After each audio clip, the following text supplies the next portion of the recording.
limits on the number of guns that can be used or licensed by individuals. A review of licences over a period of time. One of the suspects is among the dead who carried out the attack with his son. It's been described as an act of anti-Semitism during celebrations of the Jewish festival of Hanukkah. Victims include a 10-year-old girl and a British-born rabbi. It's understood the actor and director Rob Reiner and his wife have been found dead at their home in Los Angeles. A family friend has told NBC the couple suffered stab wounds. The media tycoon and fierce critic of China, Jimmy Lai, has been found guilty of colluding with foreign forces and sedition by court in Hong Kong. The 78-year-old British citizen now faces life in prison. Ukrainian and US teams will continue negotiations in Berlin later on proposals to end the war. Officials met for 5 hours yesterday. America has been putting pressure on Volodymyr Zelensky to accept concessions in an American-backed plan considered favourable to Russia. Donald Trump recently accused Europe's leaders of weakness. Friedrich Merz is Germany's Chancellor. The decades of the Pax Americana are largely over for us in Europe and for us in Germany as well.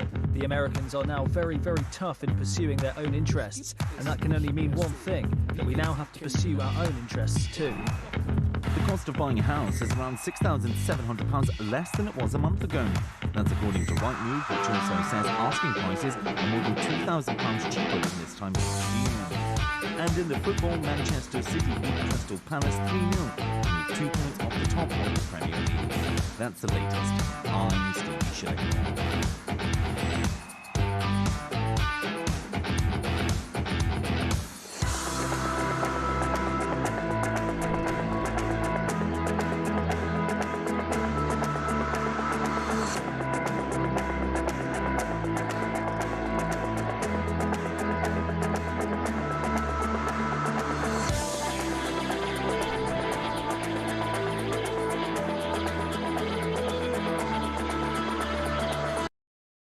Across the UK, on DAB+, on YouTube, on your mobile, and on your side. This is Talk.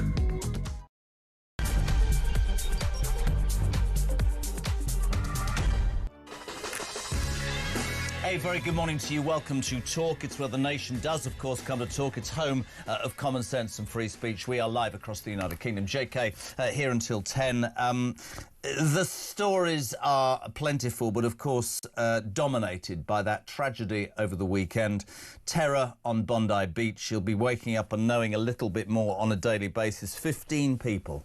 Just check that. 15 people, including a 10-year-old girl and a British-born rabbi, killed yesterday morning at a Jewish festival. We're back there again, a Jewish festival on a beach in Bondi in an act described as, well, as pure evil, utterly contemptible. Police say that the two gunmen, a 50-year-old father and his 24-year-old son, died at the scene. One man has emerged as a hero. I don't know if you saw the footage. Extraordinary. He runs a fruit and veg shop in the Sutherland area of Sydney, and this man basically disarmed one of the gunmen. He's currently in hospital, shot in the arm and the hand, but worldwide clamour for this man, an absolute hero.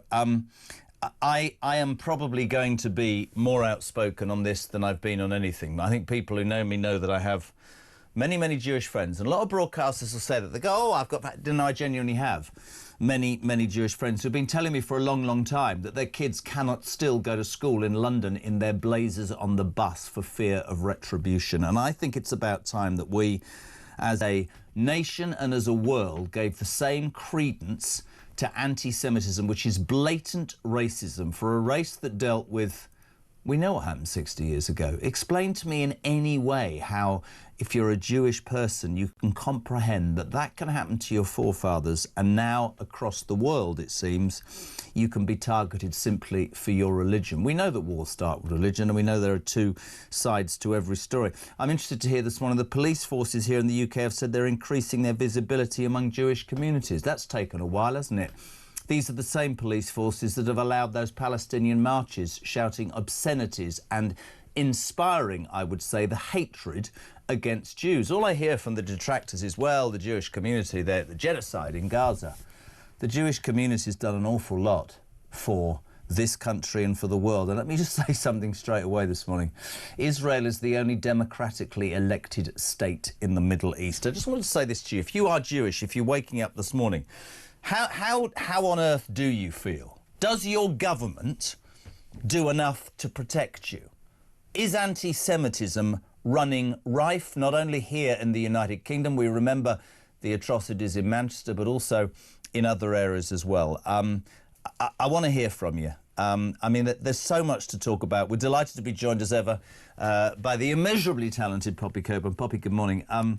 It's in every newspaper, and so it should. Front of the Times, bloodbath at Bondi Beach, father and son killed. I want to start slightly differently in the Daily Mail, and there's a reason I want to do this. On page 7, I think there's a really, really interesting article. And I'd like to sort of try and have a discussion. Good morning to Stephen Parlow. Great piece in the Daily Mail. He says, and I'll put this straight to you, Poppy, there's a direct link, he says, from the anti-Semitic chants on our streets to the Bondi murderers, the atrocities over the weekend in Australia. This, by the way, a country that outlaws guns. Yeah, absolutely. I mean, this is actually the worst murder of Jewish people outside of Israel since the Tree of Life shooting in Pittsburgh, which was a while ago. That was an anti-Semitic attack at a place of worship. And I think the death toll is unfortunately still rising. I was actually working yesterday, and the first thing I heard this morning, I got a phone call, and it was, there's been a terror attack on Bondi Beach. And, you know, your heart just skips a beat every time you hear that, because you go, how on earth is there a terror attack on Bondi Beach? You know, the place is like literally like paradise. There's loads of families on there, young people having a good time. And there was another beat, and it's a religious festival. People celebrating Hanukkah, getting together with their friends, with their family, and just trying to celebrate their religious festival. Now, I think there's so many aspects of this story we have to talk about. First of all, I read this piece from Stephen Pollard. It's absolutely fantastic, and it's spot on. It is spot on. The community has been warning for how long now? When you shout, globalise the intifada from the river to the sea, what are people supposed to take from that? This is what globalising the intifada means. This is what globalising terrorism against the Jewish community means. When you say things like, well, there's a difference between Zionism and the Jewish community, you know, we're just criticising Zionism, not the Jewish community. Well, tell that to the victims of the Bondi Beach attack. They were celebrating a religious festival. They had nothing to do with the government of Israel. It leaves me cold. For one of my best mates, Dave, we were talking yesterday. I just want to put this into context. I've got a clip from somebody who was there, and we've been reaching out across the night. There'll be a reaction all morning on Talk. Just have a look at this. This clip puts into perspective, I think, entirely what this did. As you said, on an innocent Sunday morning, a Jewish religious festival like it was here in Manchester. Have a watch, have a listen. I ran the beach. I guess everyone ran the beach. It was pretty terrifying. And yeah, I eventually went back to see what was happening. A few people helped. We sort of helped a few old people get up and get out of there. But it was like there were lots of bodies on the floor. It was a fenced-in event. It was kind of like I don't know, fish in a barrel. Like the guy had I think of what I've been told, he had an automatic rifle, big gun, standing on the bridge and just target practice. It was a Hanukkah event, it was a Jewish event. It was full of grandparents and grandchildren celebrating their religious event together. It was a community event. I was walking next to it, and then there was, I guess, a series of shots. It ended up being, I think, a few hundred shots.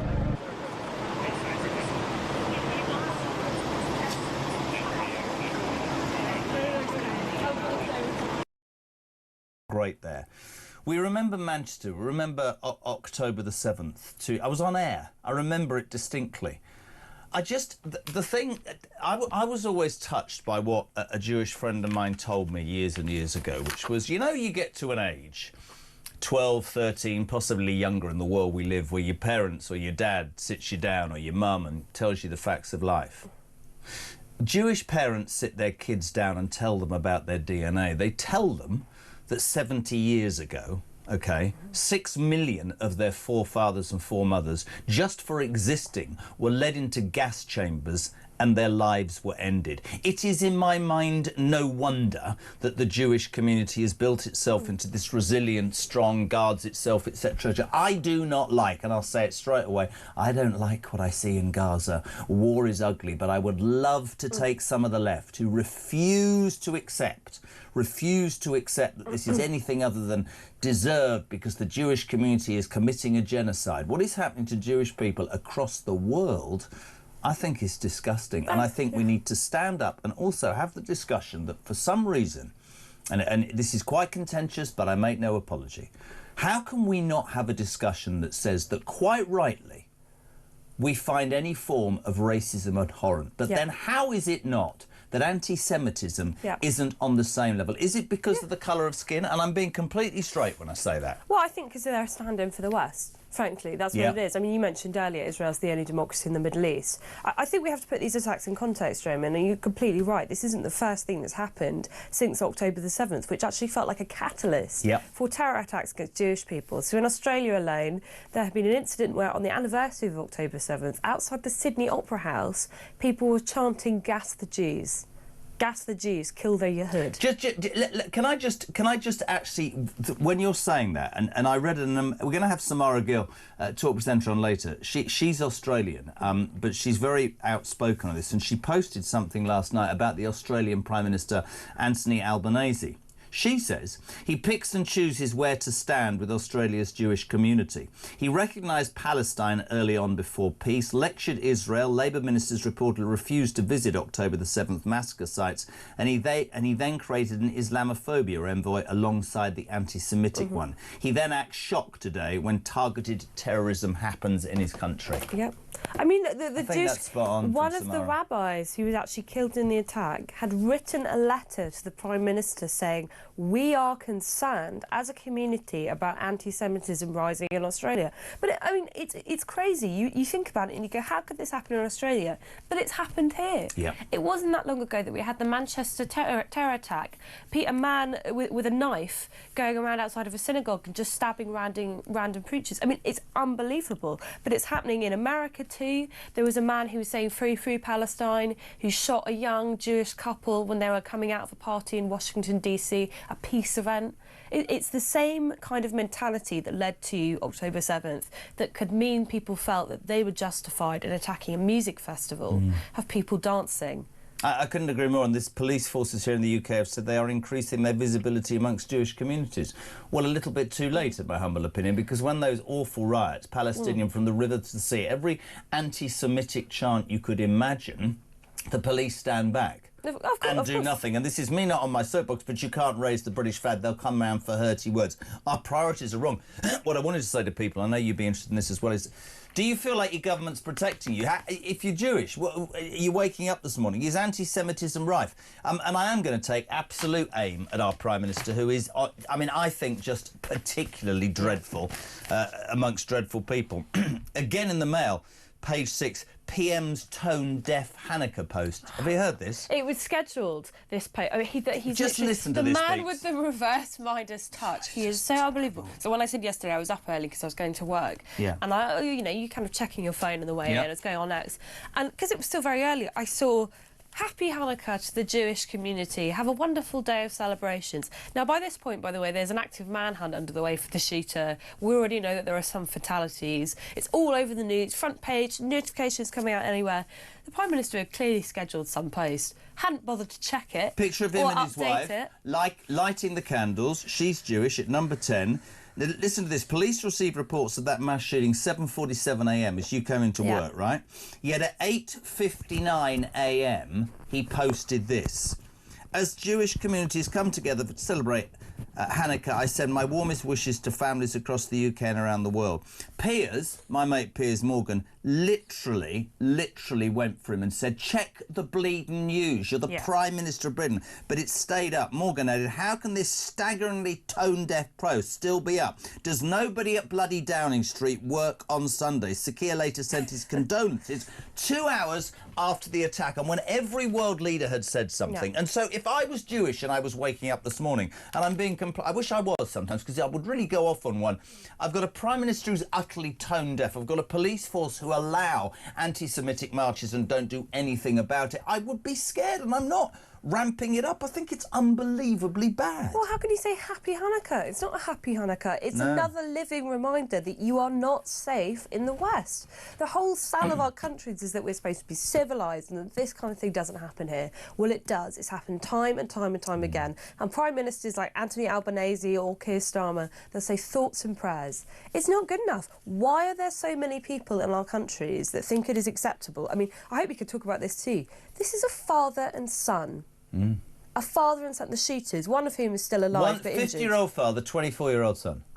I mean, that is unbelievable. You have to use the word evil because it's evil. Can you imagine going with a family member? Oh, hey, Dad, what should we do today? Oh, I don't know. Should we go shoot up some elderly people, a Holocaust survivor, a rabbi, when they're celebrating on the beach their religious festival? You cannot understand the mindset of these terrorists, because it is a terrorist event. Yep. You cannot get into the mindset of these people, and you have to ask the question, how is this allowed to continue? How are they allowed to continue living here?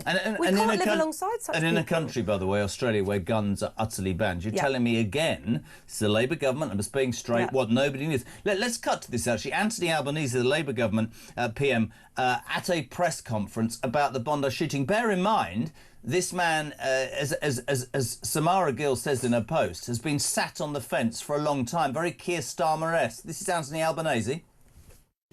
An attack on Jewish Australians is an attack on every Australian. And every Australian tonight will be, like me, devastated on this attack on our way of life. There is no place for this hate, violence and terrorism in our nation. Let me be clear, we will eradicate it. Amidst this vile act of violence and hate will emerge a moment of national unity, where Australians across the board will embrace their fellow Australians of Jewish faith at this dark moment for our nation. See, again, in a moment of sadness, I don't want to create the wrong mindset or tone. We're going to eradicate it. He's a fence-sitter like Starmer. Yeah. He's a fence-sitter who's recognised Palestine and has then created a Jewish envoy for anti-Semitism. Again, you can't have it both ways. What does he mean by we? We will go forward and create a new nation. The world or Australia? I mean, again, it's like the whole problem here is that a sizable minority of people do not think that Jewish Australians or Jewish Brits or Jewish Americans do deserve to live in peace. That's the whole problem. Absolutely. That's why we have these extremists marching through our streets every other weekend. That's why we keep having these awful terror attacks happening.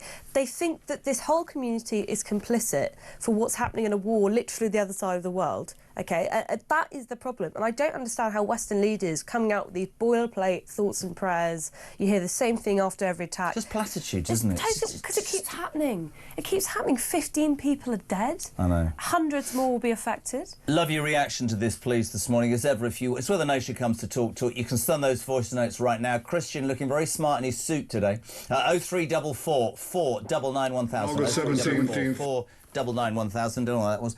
You can also, it's Mark again, he's getting ready for his holiday. 87222, 87222 is the telephone, is the text number. Start your message with the word talk. Hello to Sean in Gloucester. Sean says, morning JK, for me it's no coincidence that the rise and political protection of Islam and the increase of the number of atrocities committed against Jews. I'll leave it there. However, Sean, I'm not going to get embroiled on that, but I will say this.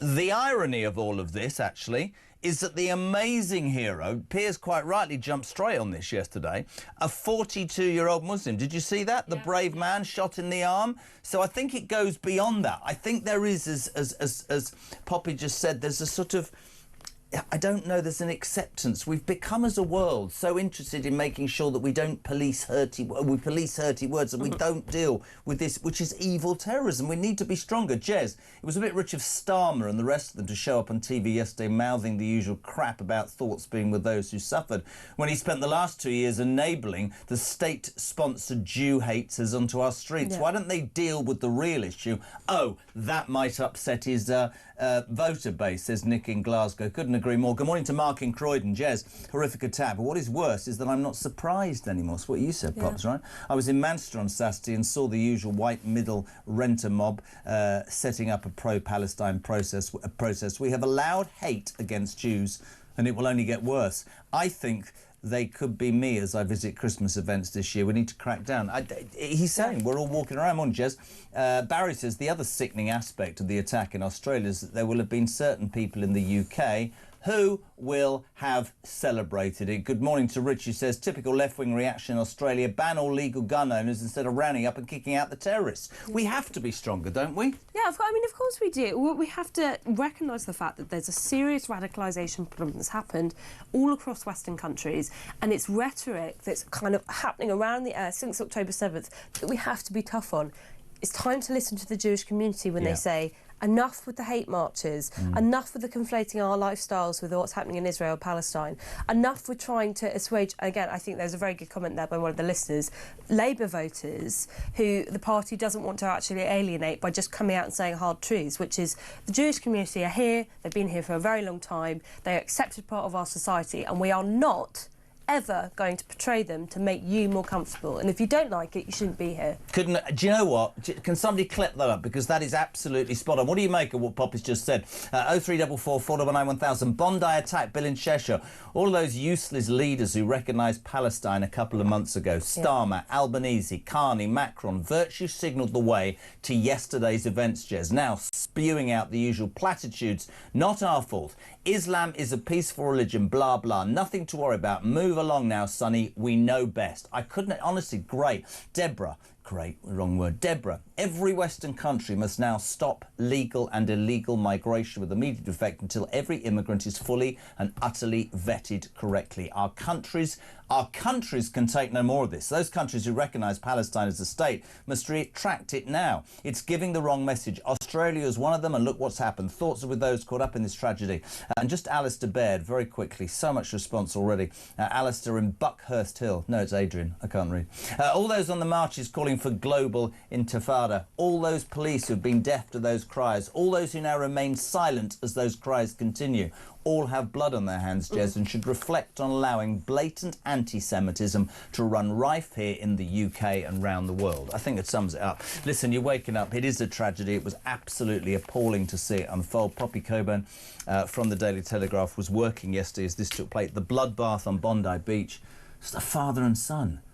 As she said, oh, come on, son, what should we do today? Let's go and shoot some Jews, a Holocaust survivor, a rabbi, a 10-year-old girl. There was an utter hero, a 42-year-old Muslim man who literally ripped the gun from one of the attackers. It's amazing footage. We'll try and play that for you later. But I do want to keep coming back to that article by Stephen Pollard in the Mail.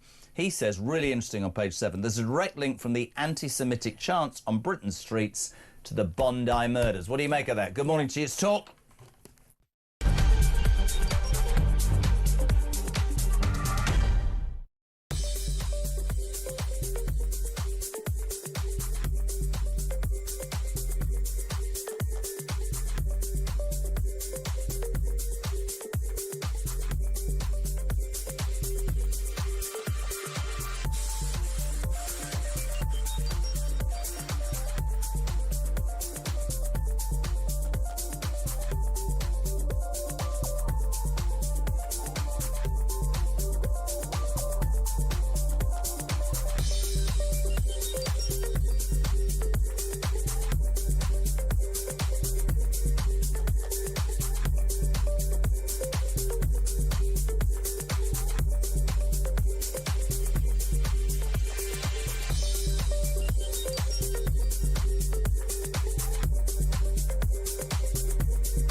Look, the word illegal gives you the clue. They've broken the law getting into the country because they've come here illegally. They've committed a crime, right? Now, if I go commit a crime, I get detained and locked up. Yeah, I don't get put in a 4-star hotel with meals and phones and computers and everything else that they get, right? Yeah. The British people, whether you're left, right, whatever, they have had enough.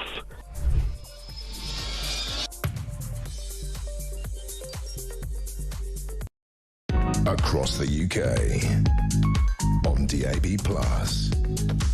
on YouTube, on your mobile, and on your side. This is Talk. A very good morning to you. Welcome to Talks, the home, of course, of common sense. You're waking up to that terrifying, well, horrible headline. Terror on Bondi Beach. 15 people yesterday, including a 10-year-old girl and a British-born rabbi, were killed at a Jewish festival on the iconic beach in an act described as pure evil. I'm sure you've read it, I'm sure you've heard of it. The gunmen were, this is for me and Poppy Coburn from The Telegraph, the most shocking bit to a degree. A 50-year-old father who died on the scene, his 24-year-old son remains critical in hospital. Hopefully he'll die as well. Imagine just getting up on a Sunday and saying to your wife, we're off down to Bondi Beach.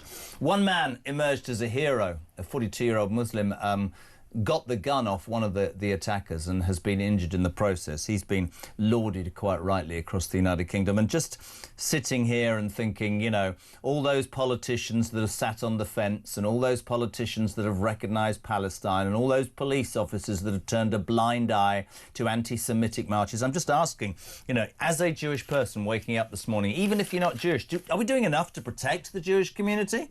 Is anti-Semitism running rife in our communities? 0344 499 1000, text to 87222. Some people won't like this, but Benjamin Netanyahu, who is, yes, behind Israel's war in Gaza, which many people can conflate, they can't see the difference. Every Jew's got to be responsible for what's happening in Gaza. Let's shoot them. He was particularly, I thought correctly, scathing about the Australian Prime Minister and what he hasn't done to stop anti-Semitism. This is Netanyahu yesterday. On August 17th, about 4 months ago, I sent Prime Minister Albanese of Australia a letter in which I gave him warning that the Australian government's policy was promoting and encouraging anti-Semitism in Australia. I wrote, your call for a Palestinian state pours full fuel on the anti-Semitic fire. It rewards Hamas terrorism.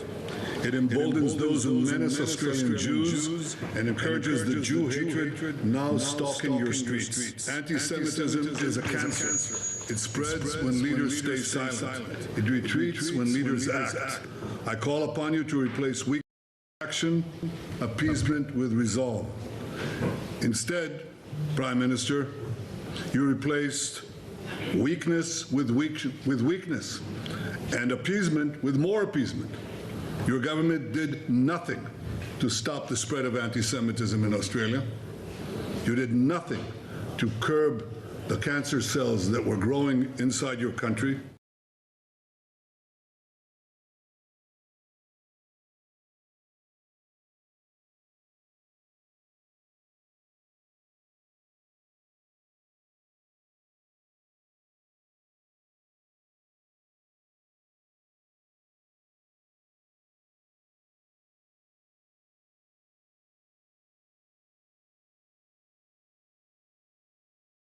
Emotions will run high with a subject like this, won't they? Yeah, absolutely. I mean, I completely understand how people are feeling. I felt exactly the same way yesterday morning when I first heard about this story. You know, it's so awful seeing the death toll continue to go up. 15 people dead. That is a seriously horrific terror attack. John from Luton, morning, JK. The massacre on Bondi Beach is what happens when Western leaders allow attacks and prejudice against Jewish people whilst kissing the butts of Muslim terrorists, just so you get their vote. An innocent 10-year-old girl was one of the victims. How do people like Albanese live with themselves? Yeah. Interesting. Mags is in London. These weak Labour leaders always want to make it clear they are as clear as mud. Enough of these hate protests. They now have to stop. Imagine those leaders. She says, I imagine it wouldn't be unfair to say that those leaders are as much to blame as the shooters for the tragedy. That might be going a bit far, but I understand the sentiment, and I understand people saying you need to do more. Morning, Jez and Pops. The biggest threat to Western society isn't Russia or even China. It's the rise of extremism, the invasion of hundreds of undocumented men on a daily basis. What happened at Bondi Beach yesterday is, and I'm not being outrageous, says Mike, in my mind, it is the beginning of worse things to come. Talk, it's anti-Starmerism. What? Anti-Starmerism that's wanted in the UK, even more than we have it now. People are just generally, genuinely angry. Matt, good morning. Good morning, Jez and Poppy. Matt in Warrington. I think it's disgraceful what's happened to the Jewish community in Australia on Bondi Beach. Nowhere's sacred. You can't go anywhere as a family and celebrate a religious festival without some idiots, father and son. And there'll be people in this country and Australia and America celebrating what had happened, thinking it's funny and it's not. My heart goes out to the Jewish community. Great show. Yeah, I think that sums up what we all feel. There's not a lot that you can say. You can argue that as I've said, that I don't like what I see in Gaza. War's a horrible thing, but I do not understand how we allow the targeting of Jews across the world, and it's seemingly passed by under an avalanche of leaders in the Western world saying, oh, it's important, we make sure everybody's happy. Those hate marches on the streets in London and across the world. What were you saying in Sydney Opera House? Yes, Death Sydney Opera House, Jews. death to the Jews, gas The the Jews. Jews. And you wonder why I'm sorry, to me, I almost feel Jewish. I've said it for so long, right? How is that allowed, gas the Jews? How are these people not taken from the streets of whatever country they're in and thrown in the clink? I don't get that. Well, I genuinely don't get it, Poppy. You have to examine, right? This is so far away from what you and I would consider to be normal. I see what all of our friends would civilised behaviour. Like, how... You cannot get into the mindset of these people. You can't get into the mindset of a father and son duo that want to shoot up people at a religious festival. You can't get into the mindset of people that are singing gas the Jews outside the Sydney Opera House. There is a serious civilisational problem that we have in our countries, that we are creating people who think that's an acceptable thing to do. OK, and I think our leaders need to get very, very serious about this. And wherever that mad, evil ideology comes on, go back to the Twin Towers, go back to 9/11. I was there in America. Just let's get this straight. How do you legislate for men and women who fly planes into buildings? You have to go to the grassroots level, and if you're encouraging rabid anti-Semitism, which I believe those marches are giving a green light to, you're sending a very strong message. But I tell you what's right about that comment from one of the viewers, listeners, was our political leaders are terrified. We have a Prime Minister, if you're just waking up, we have a Prime Minister, and this isn't unfair, this is true, who is so terrified of losing the 4/5 million Muslim vote that he refuses to countenance the grooming gangs inquiry, which should have happened 2 years ago, 8 years ago, and is a disgrace and a stain. And he refuses to condemn Hamas as a terrorist organisation funded by the mad mullahs of Tehran by saying, I recognise Palestine. Yeah. I would suggest respectfully, and I'll probably get hatred, there you go, I'm old in the tooth, it doesn't matter, that there are thousands, hundreds of thousands, millions of genuinely hard-working, decent people across the world who are appalled by this, but we are governed, I think, by people who are too terrified to put their neck on the line. That, for me, is the issue. Yeah, I mean, here's the question. How many morals are we going to throw overboard to appease people that we shouldn't be given the time of day? You know, and you completely bring up the grooming gangs inquiry. This stuff is all connected. Well, we should have learnt this from World War II. Where does appeasement get you? It gets you into a war.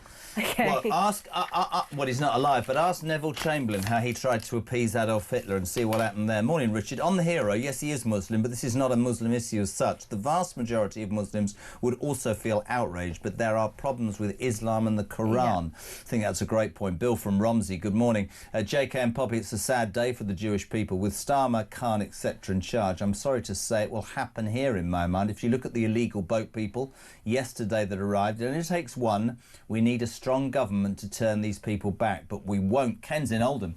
There needs to be an incentive not to terrorise, i.e. any terrorist's family and extended bloodline will be deported straight back to the country of origin. So then I'm thinking about the wife. Her husband and son have some breakfast, and then does she know that they had guns that are banned in Australia? in the room in the house, and well, where are you going today? We're just going out, and they didn't come back because they both committed this evil atrocity. How many people are complicit? Rich says, Jess, it's not about race or religion, it's about fundamentalism, be it Islamic, Christian, left or right. There are 1% lunatics in every group. This is Jamie Herrion. This is interesting, and I get this speaking to Dave and people. Morning, Jez. I've been warning my Jewish friends in Manchester to be careful about a copycat October the 7th attack in Manchester, and I honestly, genuinely feel something like that's going to happen here soon. Oh, it's already happened. It's already happened with the Manchester synagogue attack. What are you supposed to do? I think it's absolutely. I mean, like, what's changed since then? Do you think Starmer's like kind of limp, lily-livered response to these terror attacks is actually going to change anything? There are thousands, maybe hundreds of thousands of people in this country that are seriously radicalised, okay? That the way, I mean, you could see it on social media after the attack. Seriously, it took my breath away. The way that they talk about the Jewish community is appalling.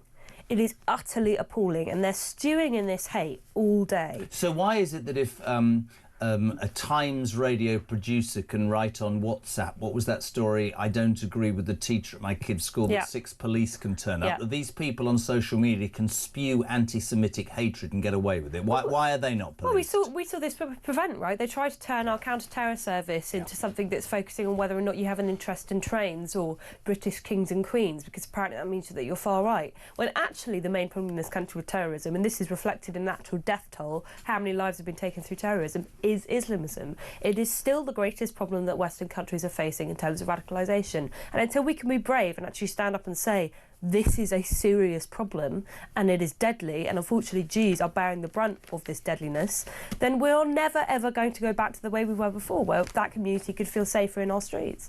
Jez, you seem amazed that the father and son terrorists would even consider going out on a murder spree together. What father and son would do that? Well, the same father and sons who take it upon themselves to rape poor white girls in Rotherham. Completely right. Completely right. Luce Carter. Morning, Jez. Pops. I'm not Jewish, but I live in Manchester, and that awful attack at the synagogue recently still plays on my mind often. The attack on Bondi is heartbreaking, and events like this are starting to happen far too often across the world.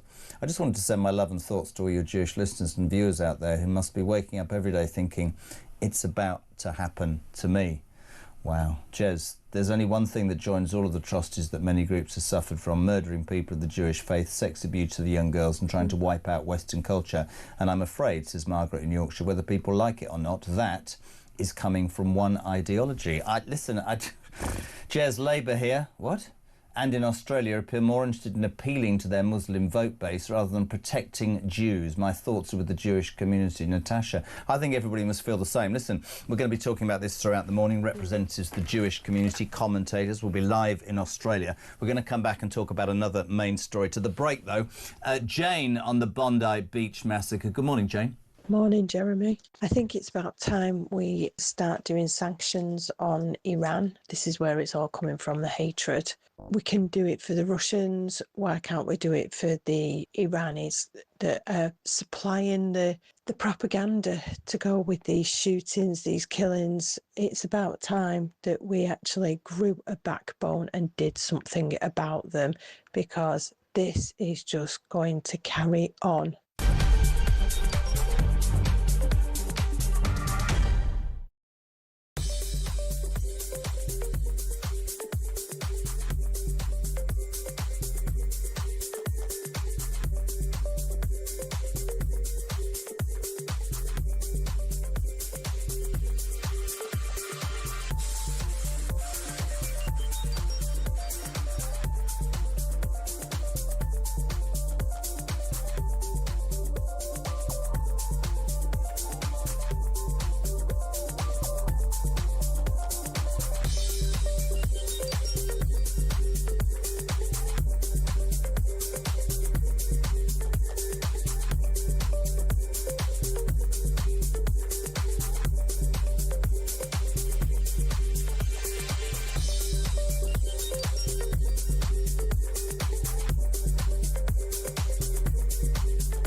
Across the UK. On DAB+. On YouTube. On your mobile. And on your side. This is Talk. A very good morning to you. Just gone, 20 to 7, Monday, the 15th of December. Let's just spare a thought for that horror. We are going to be talking about it all morning. There's other news to follow, but that terror on Bondi Beach, 15 people, and that death toll rising. 10-year-old girl, a British-born rabbi, killed yesterday at a Jewish festival. Simple as this for me. Does this government do enough to protect you if you're Jewish in our community, in our country, in our world? You know, is anti-Semitism running rife? I would say yes. Love to hear from you. 87222. Please do start your message with the word talk. You can, of course... I'm not playing Starmer recognising Palestine because quite possibly I'm going to go around to 10 Downing Street and nut him. I can't have him. If you are waking up, I've got to repeat, this is how pathetic the Prime Minister of Great Britain is. Sir Keir Starmer was slammed for a staggeringly tone-deaf ex-post. Basically... Poppy Coburn got into work at the Telegraph 7 o'clock yesterday morning? Yeah. 7:47, initial reports of this mass shooting. Yet at 8:59 a.m, in a photograph taken with his wife lighting a Jewish candle that was obviously not taken in the morning, our Prime Minister put, as Jewish communities come together to celebrate Hanukkah, I send my warmest wishes to families across the UK and the world. This is an hour past the time that the information had come. Morgan Piers, me old mucker, went nuts and went, how can this staggeringly tone-deaf post still be up? Does anybody at Downing Street worse Sundays? It was still up 3 hours after the attack when he limply went, oh, I'm so sorry. And if I was Jewish, I'd think that's our Prime Minister. That's how crap it is in this country. Just for now, though, Darren, Australia is finished. That's why I left Oz 30 years ago. Australian Labour Party have destroyed Australia. Thank God I left and will never go back. Darren, I wonder how many people waking up in Great Britain this morning before yesterday were thinking exactly the same. Because I say to anybody who's Australian, why the hell are you here? Yeah. Yeah, well, we've got our own Labour Party in charge, who are currently in wacky Britain, as it happens. So where are you going to go to next? I'm sorry. I'm sorry to the 11 people listening. We can't make today's news sound any better. This will really get you going, though. Today we'll find out if doctors who got 26.8% almost the day after Labour got elected 16 months ago, they call themselves resident doctors. They're junior doctors. They wanted 20. They're back at it. They want another 28%, despite the fact the country's skint. Yep. It's been proven that lives will be put at risk if a doctor strike goes ahead next week as multiple crises hit the health service at once. We've got this flu epidemic, people wearing masks in public, that's getting me. Ministers warned today the BMA, heavily left-wing, will announce the results of a members' vote over whether to proceed with a 5-day walkout from 7 a.m. on Wednesday, which is the 17th to the 22nd. Resident doctors voted on a new deal offered by Wes Streeting. He's offered them another deal. I tell him to do one. Wes Streeting has warned Britain is facing a tsunami of flu in the worst period for the NHS since the pandemic. Dr Tom Dolphin, chair of the BMA, suggested cancelling operations to deal with the strike. What about the fact you've had 26.8%? People in the public sector, honestly, I just what do they think's going to happen then? Well, they need to privatise the NHS if they want to make more money. I mean, that's the actual truth here. This is why the BMA is so hilarious. It's a hard left union. It's completely taken over from the inside. I mean, I understand a lot of people are sympathetic towards doctors working in the NHS. Don't think they are now. But they are not being represented by people who are decent at all. The BMA are absolutely mental. And as you say, they've got their massive pay rise. I don't know about you, but I don't know many people in the private sector who've got anywhere close to a pay rise like that. And can I also point out that that was the Labour Party coming to power saying, we can sort this out. Yeah. It's all about negotiation. I'm not sticking up for the Tories. Everybody knows what I thought of the Tories at the end. They gave them 26.8%. And lo and bloody behold, within a year, the junior doctors are back. I'd like to throw something in the mix. Nurses got how much? Do you know how much they got? 5%. I don't know about you, but I don't understand that imbalance. Well, it's some negotiation, isn't it? Here it is. It's going, I want more money, and the Labour government goes, all right, that's it. That's the negotiation. We're on one this morning, and why are we skint? Because that's what Labour governments do. They kowtow to their union mates, their paymasters, if you like, and end up giving the money. I mean, the flu thing is. I mean, I've had my jab. You've had your jab. I have. Yes. I have. At the moment, fine, but only because last Christmas, honestly, Vic and I thought if we could have gone to hospital last Christmas Day and just laid there for a week, we were dreadful. So I've had the jab, but there are plenty of people who can't. There's plenty of people who will get ill over Christmas, and the fact of the matter is, lives we put at risk. I mean, do you go with me on this? I think the armed forces and the police can't strike. I'm not sure doctors should be allowed to. No, I don't. Sorry. I really don't think doctors should be allowed to strike. I really, really don't. Particularly, again, when you've got the BMA that's so radicalised at the moment. Because I think they're doing these strikes not even for... I understand wanting to get a pay rise, fine, but they are... Got 50% in 12 months. Yeah, they are utterly ridiculous, right? This is completely silly. They have had their massive pay rise. They don't need any more. And frankly, they have a fantastic pension. And you can't say that for most people working in Britain today. So not only do they make lots of money when they're in their working lives, they get a fantastic pension at the very end of it. It is not fair. We're going to cross live to Westminster. It's not College Green, it's somewhere else. We sent the intrepid Joe out early. We say a very good morning to Richard Holden MP, Shadow Transport Secretary. Rich, oh my God, look, the lights are out. Labour's not paid the bill again. I can't even see you, man. What's the matter with you? Good morning, Richard. Good morning, good morning. Yes, we're in Victoria Gardens rather than on College Green this morning. Mild but dark. I guess it would be right and proper, Richard, to start with commenting on this terror on Bondi Beach. And I'm not holding back today with Poppy Coburn from the Telegraph. We look at the atrocity over the weekend, 15 people dead, including a 10-year-old girl and a British-born rabbi, a Jewish festival. And I ask a very simple question this morning. How on earth are Jewish people in this country supposed to feel safe when our police will not do anything about blatant anti-Semitic marches on our streets, when our government recognises Palestine but still really refuses to call Hamas, along with the BBC, a terrorist organisation? The Jewish community and anti-Semitism, that is rife. It's a disgrace. Isn't it, Richard Holden? I'm afraid you're right. My mind was immediately taken back to those horrific scenes we saw in Manchester, not that long ago, of Jewish people in our own country being killed by terrorists for the simple reason of being Jewish. It's an appalling state of affairs.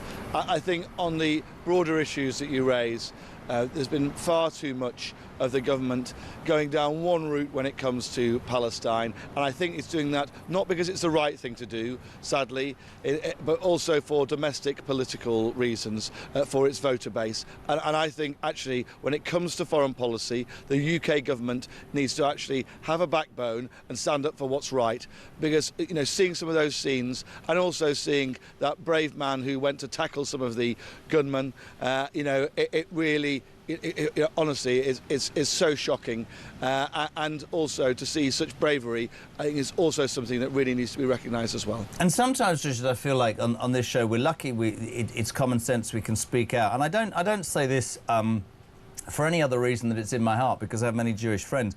I understand the horror of Gaza. I also understand that war isn't nice, but conflating the two... The fact is, Jewish people... I have friends, Richard, whose kids cannot wear their blazers on the bus in London. I would not feel safe if I was a Jewish person in this country, and I think that is a systematic failing of a government, not just this government, for a long, long time, about, as I said earlier, about a community and a race that 6 million of their forefathers and foremothers were eradicated 70 years ago, and this is how we're treating them. I think it's outrageous. I really do. And I think many people this morning contacting the show are saying, listen to this from Liam in Bolton for you. When you have Jewish friends who frankly would feel safer moving to a war zone in Israel than they do living in the UK, you really do realise the depth of the problem, JK.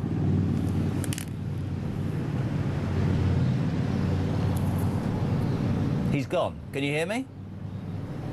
He's definitely gone. I can hear you, sorry. Oh, you can. Somebody's saying there, you didn't respond. I can hear you. Somebody's saying there that they prefer to move to Israel than stay in the United Kingdom because they don't feel protected by their own government, Richard. Yeah, no, I want everybody who's a British citizen to feel the protection of the law. I've been out with some of my Jewish friends as well. I remember going to see some of the community groups up in North London not that long ago, and how they feel so scared. Kids won't wear their kippahs, their school caps, out and about. So many people feeling that they're just being abused for being Jewish, which is just so wrong in our country. Do you as a party believe those hate marches? Do you as a party believe those hate marches should now be banned?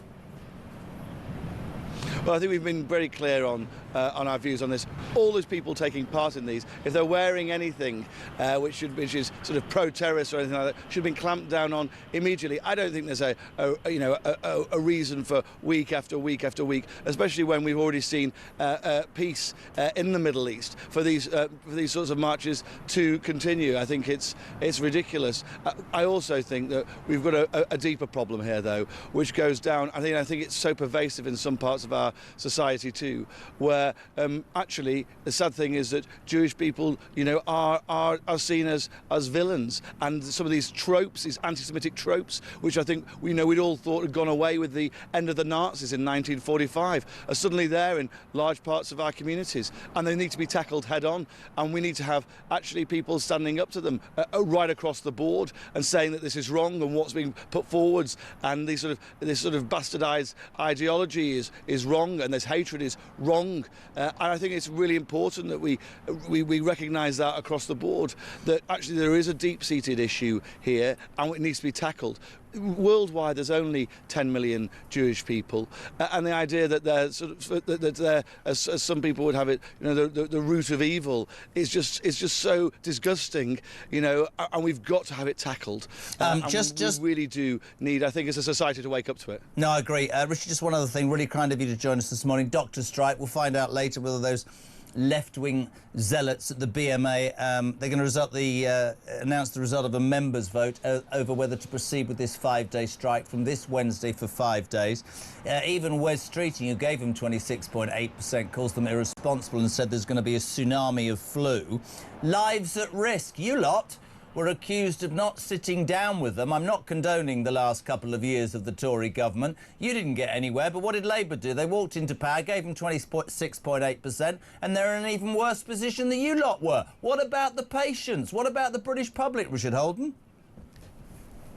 No, I'm totally on your side on that. I think we have a very similar view. I think the issue here is that we've given a huge pay rise to the doctors, that's what Wes Streeting has done, and we told him that without getting proper new sets of terms and conditions and minimum service levels, that they just come straight back for more, and guess what? That's what they've done, just come straight back for more. I think patients are fed up of being held to ransom. I think nurses are being fed up of seeing smaller pay rises than the doctors. My mum was a ward clerk until she retired last year in a small NHS community hospital. They weren't seeing pay rises of this scale, but we're going to work to help the patients. I think it's an absurd situation.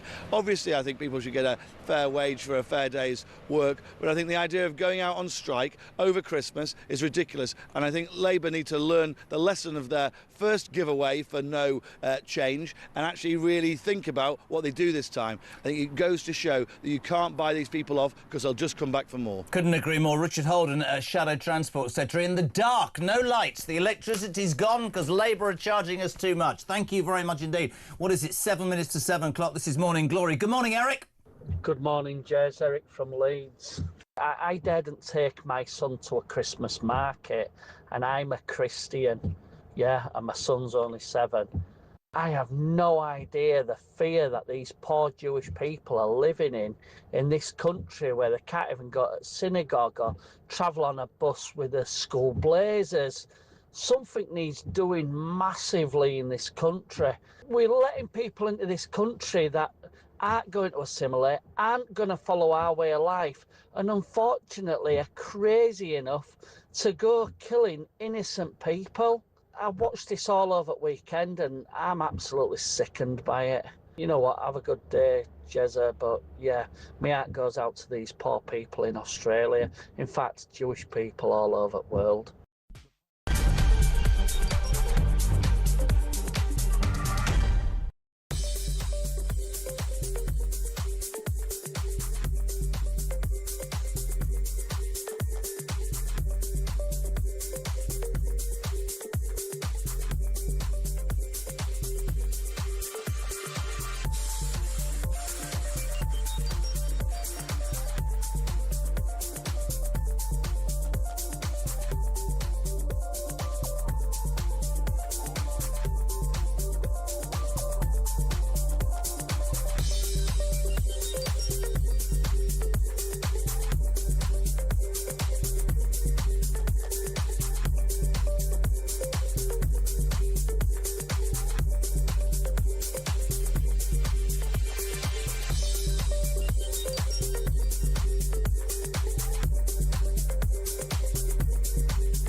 amount of young women now who think the route to making money quickly without having to do anything, without having to exercise, you know, gaining skills or setting an alarm clock in the morning, it's this OnlyFans thing. Yeah. The amount of young women now going, I don't want to have a job. And I'm like, girl, you might be able to earn some money quickly, but no one's going to marry you. Yeah. If they do, your children are going to be totally grossed out about what you did. You're going to end up with psychological, irreparable damage.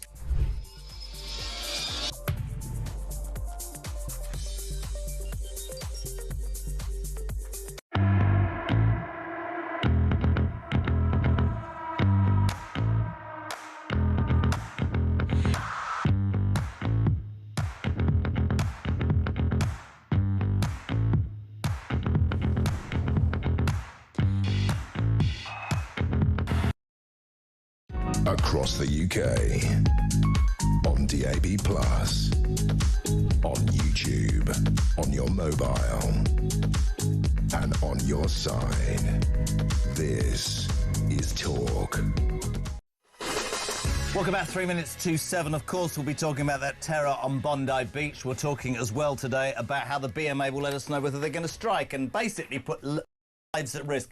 Poppy Coburn is heading off on holiday. She's going to be with us every Monday from January, but we have to finish before you go on holiday with the greatest story ever. Sadiq Khan is today facing intense backlash over a decision to allocate £500,000 to a rewilding initiative for rare birds in Dagenham, one of the capital's most deprived areas. However, the mayor has defended the initiative, framing it as a matter of fairness for urban communities and birds. Fairness for urban communities and birds. Seriously, though. White storks are coming to Dagenham. It's easy to laugh. First of all, how have you managed to spend £500,000 on rewilding birds? I mean, they're not that expensive. I remember I had a little budgie when I was a kid. I think you can get it for £5 down the pet shop. So God knows how many budgies they're releasing into Dagenham.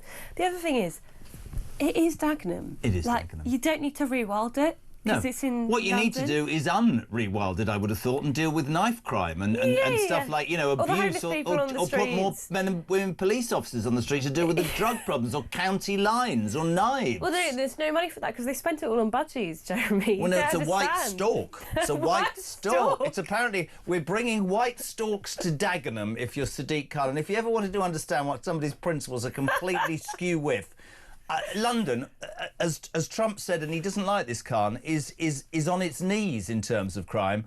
And the mayor, ladies and gentlemen, is spending £500,000 on rewilding white storks in Dagenham. Next, we're going to get reindeer for a kind of festive Dagenham experience. Remind me to tell you my reindeer story about the old days on the Jeremy Kyle show. Let's just say he was about to make his entrance on a Christmas special, and he couldn't. Well, as he came on. Anyway, we're not going there. I'm not saying reindeer erection at 7 o'clock in the morning. Listen, have a fantastic holiday. Thank you very much. And we'll see you in the new year. So much to come on Morning Glory. We'll get back to Richard Tice, Deputy Leader of Reform, responding, of course, to that terror attack on Bondi Beach. I'm simply asking the question this morning, does this government protect you if you're Jewish? Are we as a community doing enough to deal with rife anti-Semitism? I would say no. What are your thoughts this morning? 87222. Do please start your message with the word talk. You can, of course, call as well those voice notes. We'll do the news at 7, and Richard Tice is next on Talk.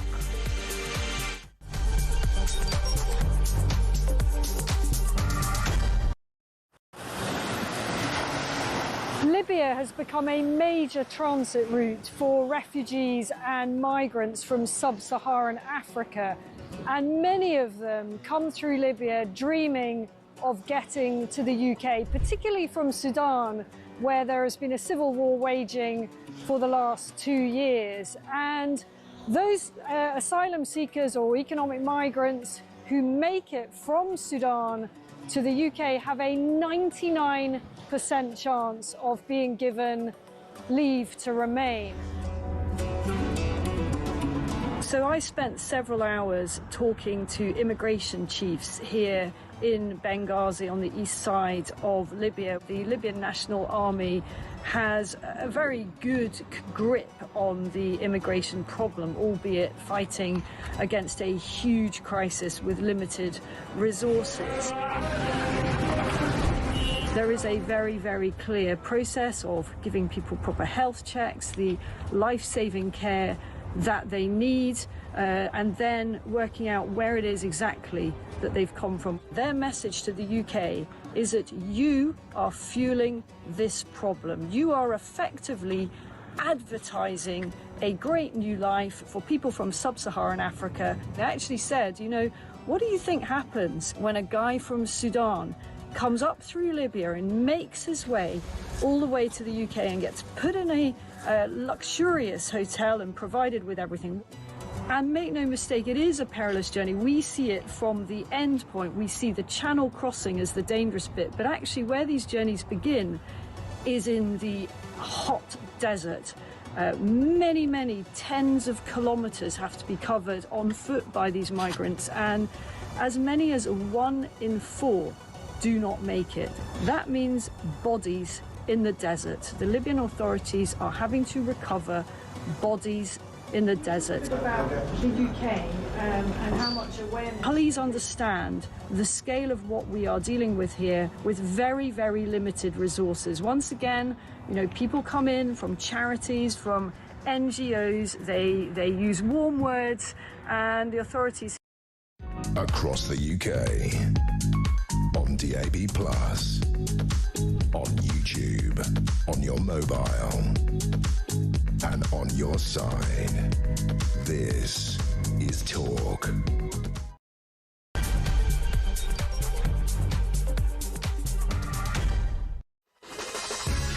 A very good morning. Welcome to Monday, the 15th of December. You're waking up to yet more reporting on that tragedy over the weekend, terror on Bondi Beach. 15 people, including a 10-year-old girl and a British-born rabbi, killed when a father and son, that for me is just unbelievable. A 50-year-old father who died on the scene, a 24-year-old son who's critical in hospital, good, decided to just, at a Jewish festival celebrating Hanukkah, just open fire. These were grandmothers, people, Holocaust survivors.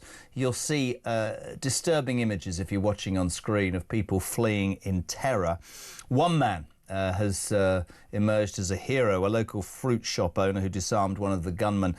Police forces here, and this is for me, there's outrage naturally across the world. Police forces today announcing that they are increasing their visibility amongst Jewish communities. How long has it taken? We saw Manchester, we saw October the 7th. The conflation of what's happening in Gaza, which nobody likes the scenes there, nobody in a world, but to be persecuting Jews, the length and breadth of this world, anti-Semitism is rife. And I just want to know and hear from you this morning, if you're Jewish or you have Jewish friends, do you feel safe? Is your government doing enough for you? I told the story, it's on page 6 of the Mail. Our Prime Minister, tone deaf or what? Piers Morgan went nuts yesterday, and quite rightly. Keir Starmer slammed for a staggeringly tone-deaf ex-post. He basically, an hour after this happened, put out a message that had obviously been pre-recorded as Jewish communities come together to celebrate Hanukkah. I send my warmest wishes to families across the UK and around the world. Piers went, it stayed up for 3 hours. How can this staggeringly tone-deaf post still be up? Does nobody at Downing Street work Sundays? This is a government, along with an Australian government and other governments across the world, who recognise the Palestinian state. Now, whatever your thoughts on that, is that creating more anti-Semitism? Would love to hear from you this morning, 87222. So many people texting. Hello to Vicky in Bournemouth. So Starmer's thoughts and prayers with the people of Israel, are they? Is this the same weak, pathetic, cowardly man that recognised the state of Palestine and betrayed our allies? Good morning to Phil. I'm worried, he says, he's in Coventry. So we accept that not all Muslims are bad people. When are we going to accept that Islam just doesn't mix with certain Western values? Our ancestors knew it, right? We are now failing the next generation. Strong words. Sarah, listen, so many people feeling strongly about this. Terrible scenes in Australia, Jez, but unless we get real where the danger is coming from, it will be Jews today and next it will be Christians. Good morning to Stuart Brown. Let's face it, this Labour government, the Australian Labour government, the Democrats in America and the EU are all anti-Semitic in my view and have championed the Palestinian marches because they are desperate for the Muslim vote. That's also why they refuse to stop illegal immigration. Keep your thoughts coming. Good morning, David. Morning, JK. I think we can assure Mr Starmer that we are all out of thoughts and prayers. We need to do a little bit more than thoughts and prayers, Mr Starmer. It's time to stand up or leave that office. Let someone call a general election and let someone sit in that chair who's going to actually do something about it. I've had enough. I'm sure everyone else has. Great show. Keep your voice notes coming. 0344 499 1000. Reaction throughout the morning. We start, though, by saying a very good morning to the Deputy Leader of Reform, Richard Tice. How are you, my friend? Well, not great, frankly. Like any right-minded person, this appalling day after these dreadful attacks in Sydney, and you've had various commentators on. I spent much of yesterday just interacting, sending condolences to my friends in the Jewish community, and it's just another horror show on another Jewish festival. And I think there's a couple of things that really strike me, Jeremy. Firstly, the Jewish community, they have to have their own security organisation, the CST, to protect them at schools and synagogues. I mean, that in itself is an indication how badly, how let down they feel by essentially here in the UK, the British state, the British police. And the second thing I just want to ask is, I've been listening to numerous elements of the media today and yesterday. Where's the condemnation from leaders of the Islamic faith in the United Kingdom and around the world? I've said it. Richard, I couldn't agree. Richard, I couldn't agree more. And I've said it before. One has to, you know this. We have to tread when we're broadcasting a line. But I've also am very sure of the fact that I'm allowed to say what I think if it's balanced. I absolutely accept that. Sadly, the irony of yesterday, and I've much to say, is that the people, the hero, that 42-year-old fruit and veg shop worker from Sutherland, the area of Sydney, that I know well, was a Muslim man, and what he did was extraordinary. I am with you. Unless leaders of the Muslim community come out nationally, internationally, and absolutely stick it to moments like this, then people will make assumptions. In this country, we have a Prime Minister who decided, along with Albanese in Australia, Macron in France, and most of the EU, to recognise the Palestinian state. Now, for me, whatever side of the coin you're on, that smacks of, I'm going to sit on the fence, I'm terrified of losing a certain part of a vote, I am playing that card. I'm not putting my country or the people in this country first. Think about the Rotherham grooming gangs. 8 years and a police officer told me in Rotherham we didn't want to upset certain sections.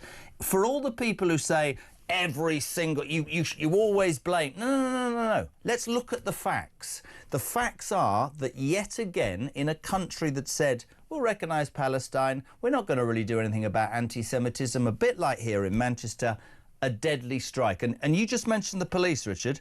This morning, police forces in the UK have said they are increasing their visibility amongst Jewish communities. Where the bloody hell have they been for the last 2 years since October the 7th? I think it's a disgrace. Like you, I've many Jewish friends, and I think the one other thing I want to say to you, and I'd love your take on this, is we quite rightly find any form of racism abhorrent. Why is anti-Semitism not on the same scale? Because I think it's absolutely outrageous and we need to do something. I really do.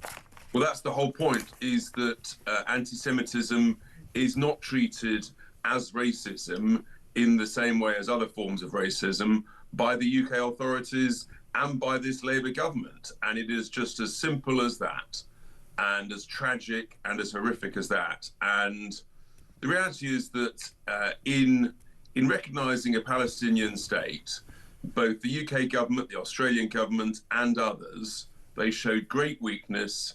They kowtowed to extremists. They enhanced Hamas's position.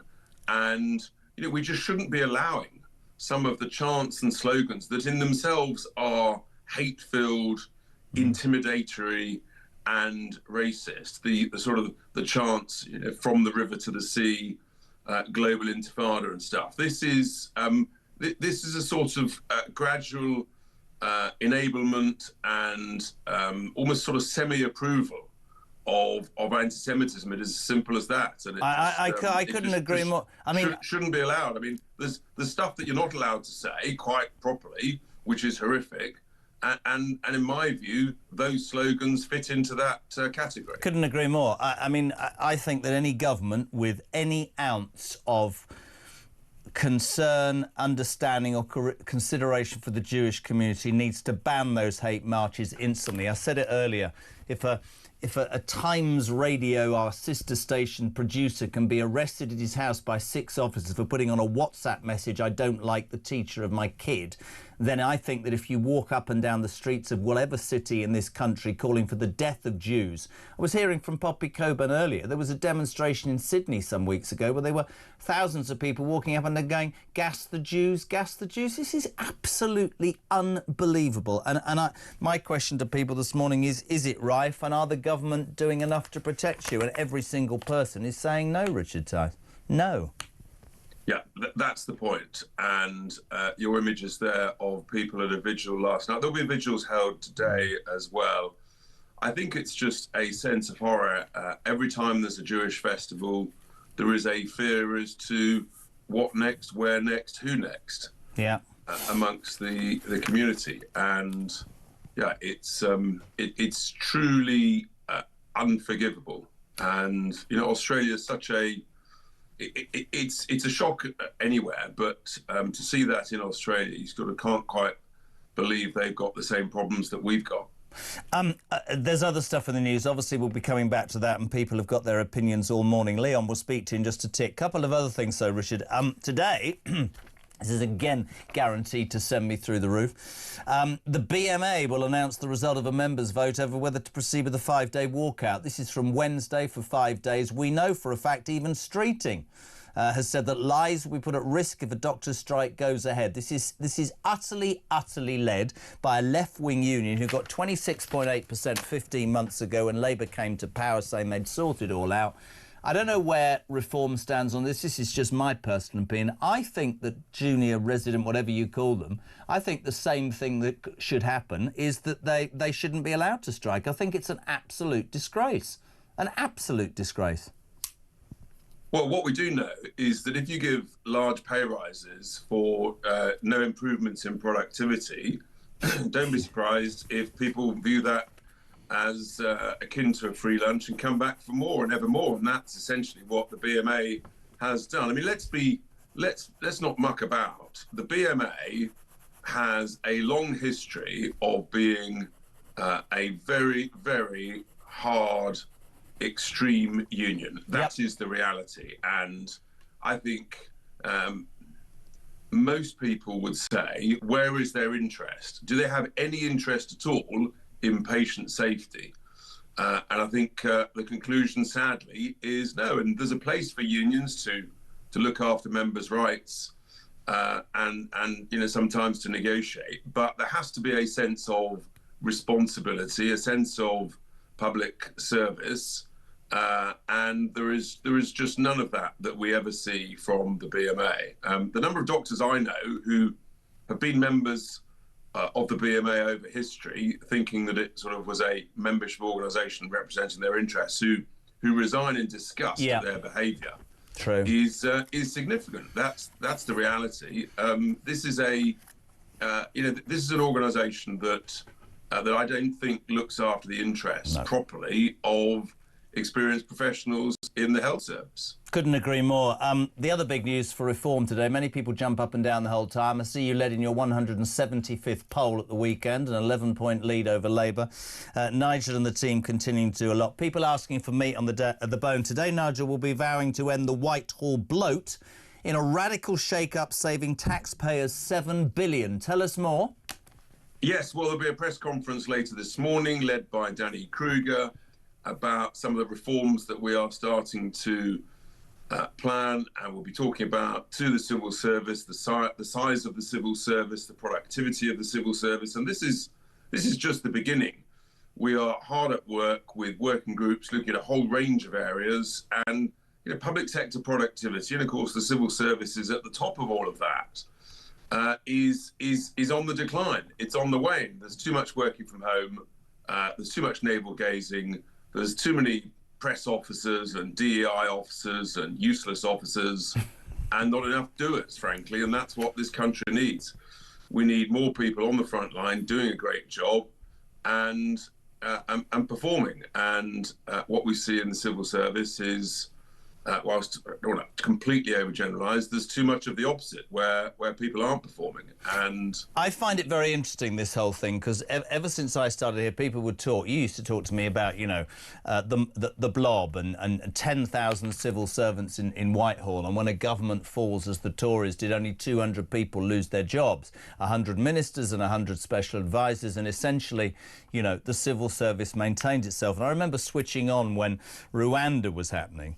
And a bunch of Home Office civil servants paid for by you and me decided they didn't like the policy of a democratically elected government, so they used more money from you and me, the taxpayer, to take my government to court because they... And I remember thinking, sorry, are you not just paid to do a job? Now, one of the things that Reform talks about is the blob and the bloat and all that, and I, for one, fully support that. But what you also hear, Richard, and what people always want me to ask you is, you can say that, but so many people say that when you get there, the machinations of government of Whitehall are so intricate that actually no politician will ever have not the will, but the ability or the chance to do anything about it. What makes Reform and Nigel different? You're shaking your head. I'm with you, but I think people need to know that no stone will be left unturned, because there's no doubt Whitehall is full of people taking advantage. That's a fact.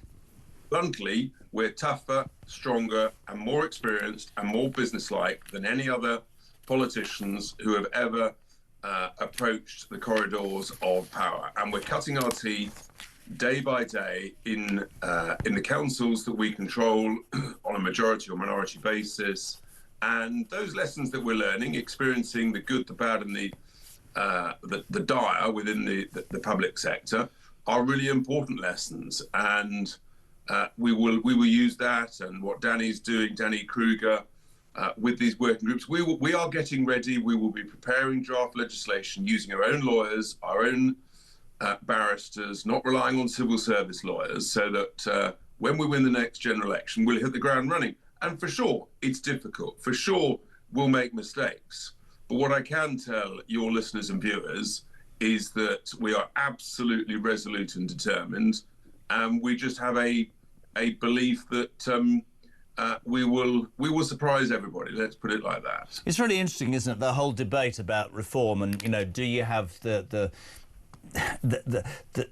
ability, not even the ability, do you have the structure, do you have the people? We hear incessantly about, you know, getting candidates together and getting themselves organised, but then I always try and stress to people that the last two governments, who have got years and years of experience, have been an utter catastrophic failure. And the Reform makes a big thing about businessmen and women. I mean, Sarah Pochin, 20 years as a magistrate.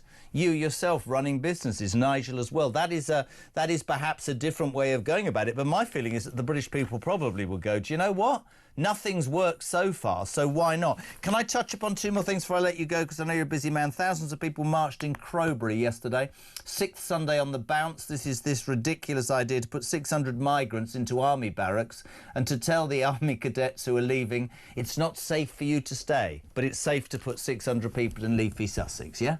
Ridiculous. It's unbelievable. I've met a number of people living in and around Crowborough, and these protests are happening every weekend, and they're having to consider all sorts of measures of their own sort of private security style, because they have no faith in the local council, who's been utterly hopeless, no faith in the authorities whatsoever, and they are fearful, and it is utterly extraordinary what's going on there. And just last week, I think they had a waving goodbye ceremony, rather sort of emotional, to the cadets who've been turfed out of that. So it's all right to get rid of the army, but you're going to say to men and women whose young teenage daughters are there, it's not safe for cadets, but it's all right for you. Yeah, utterly ludicrous, man. These people who've broken into our country, they should be detained in a remote location, rapidly processed in a couple of weeks and deported. They are all illegals who've broken into our sovereign nation. Bearing in mind all the problems in the world, anti-Semitism, economic meltdown, immigration problems, London, the centre of crime, I just want your response. What do you know about the White Stork, Richard Tice? Keep going, Jeremy. Keep going. Sadiq Khan is facing intense backlash this morning over a decision to allocate £500,000 of public funds to a rewilding initiative of white storks in Dagenham. Yes, Dagenham, one of the capital's, look at Richard Tice, head in his hands, one of the capital's most deprived areas. The mayor has defended the initiative, saying, framing it, it's a matter of fairness for urban communities and birds. That's Sadiq Khan. We've got the biggest knife crime problem, and he's given £500,000 to some birds in Dagenham. Can you please tell me I am living not on planet Zog? I regret that you are living in, or you're working in London, which is fast becoming planet Zog on that basis. I'm hoping it's not true. It can't be true. It is true. It is true. He's admitted it. If it is true, it's completely nuts. I mean, that is a number of police officers who could be on the streets preventing crime and catching criminals. Honestly, I swear to God, in terms of today's news, I had to drop that in. Richard, we love having you every morning. Thank you very much indeed. Very looking forward to Thursday.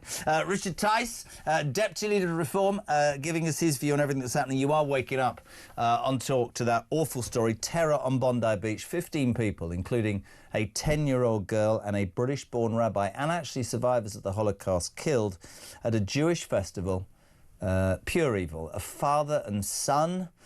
Much being said. Police forces in the UK responding by saying they're increasing their visibility amongst Jewish communities. This from Tessa. Morning, Jez. I can't say good morning because it isn't a good one. We don't want more police visibility in the Jewish community. We want the police to do their jobs and arrest and charge all those chanting anti-Semitic chants, all those flying extremist and anti-Semitic flags and placards, all those wearing anti-Semitic badges and logos on their clothing, because they, Jez, are fueling the hatred and violence being suffered by the Jewish people. Steve, good morning. Good morning, Jeremy. This is Stephen Hartz. It's obvious to me that the Labour Party is now the political wing of the Islamic community in Britain. So no, they're not interested in protecting the Jewish community. No, they're not interested in protecting vulnerable young white girls from rape gangs. It's only a matter of time before there's another terrible atrocity carried out in the name of Islam. And I just can't see that there's anything we can do about it. It's a terrible, terrible, terrible time. It really is. Good day, mate. Couldn't agree more. Let's go quickly to the phone lines. In Israel, Leon, you're on Talk. A very good morning. Hi, Jeremy. Great to talk to you. First of all, I'm spreading the word of Talk around Israel so they all know who you are. Good man.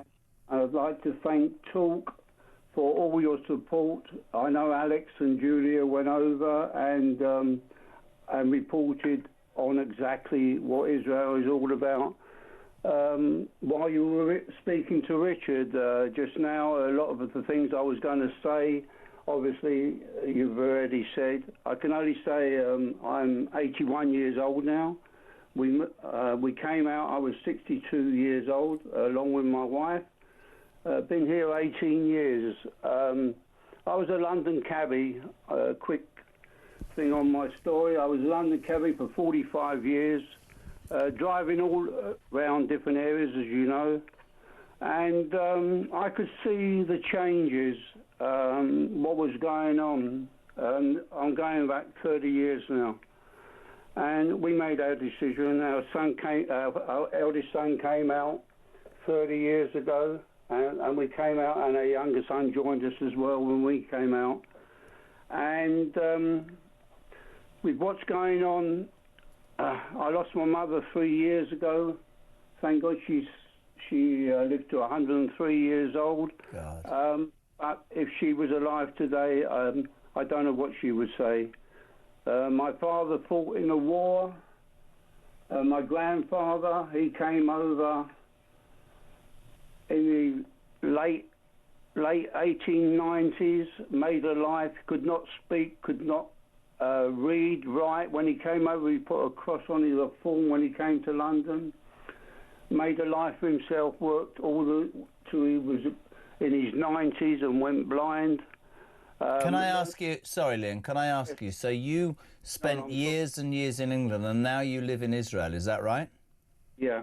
And you said to my team, which I think is a frightening indictment and the point I want to make, Israel feels like the only safe place now, safer than the United Kingdom for a Jewish person. Is that right? Well, I'll tell you what, we have many Muslim friends we've made here, As you know, there's 2 million Muslim Arabs who get the same rights as Jewish people, the same rights as us. Any Jewish people in Parliament. My wife, unfortunately, had 2 bouts of cancer. She was treated by Muslim doctors. I was in hospital treated by Muslim doctors, nurses. And I was speaking to one of our neighbours 2 days ago, actually. She's a dentist. And she was saying to me, we were talking about what's going on around the world. And she was saying a couple of her friends who lived up in the north got hit by a rocket during the last war with Iran, Muslims. And they don't care who they kill. They just want to wipe Israel off the face of the earth. And that's it, basically. But what's happening in London, what I hear from my family and friends, it's frightening. It is frightening. I mean, we lived in Essex many years ago, which was a lovely little village. And they tell me now you would not recognise the place. I want to say something, actually, and I don't mean this because it's lovely to have you, and thank you for your support. And I do have to move on, but I'm going to say this to you, because I don't lie. I have many Jewish friends. I'm appalled at the way that this country has gone. I will rail forever against anti-Semitism being as bad as any form of racism. It isn't, for some reason. The police forces in England this morning, Leon saying, we're going to be more visible. Where the bloody hell have they been since October the 7th and before that? I think it is a stain on us as a society. And do you know, so I'll tell you something, right? A few weeks ago, I was at an airport. There was a traditional Jewish man and his wife, and I literally, it was on the baggage carousel, I just said sorry to him. And I'd say that to every Jew, because I think, as a nation, the conflation between what we see in Gaza, which nobody likes, war's horrible. I'm not getting into that. But the attack on Jewish people, the length and breadth of this world, is disgusting and something that needs to be dealt with. Leon in Israel, thank you very much indeed. 7:28, we're live across the United Kingdom. On Talk, of course, where the nation comes to talk. Bloodbath on Bondi Beach. You're waking up to that horrific news. You're also waking up to the news, the doctors, the BMA, today will let us know whether they're going to strike definitely for 5 days. They've asked their members. They've had 26.8%. That was a year ago. Now they want more, or they're going to go on strike. Facts here, peeps. It will cost lives. Next, it's like the old TV days. Dr. Aaron Ghosh, my ex-TV doctor, will have his say on the BMA. Is that David? I can only see DNA. Oh, we're going to the break. Going to a break. Back in 3, I've been told.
I was sat in the tent and he was showing me through photos of his phone, scrolling through. This was barbaric, horrific stuff. Blokes going through walls in vehicles and then jumping out and shooting everyone. His WhatsApp picture was him with a mask on, with a gun like that, You're in a tent with this guy. I'm in a tent with this guy, and actually he's just showing me this stuff. I'm just thinking, this is not the kind of bloke you want to be coming to the UK.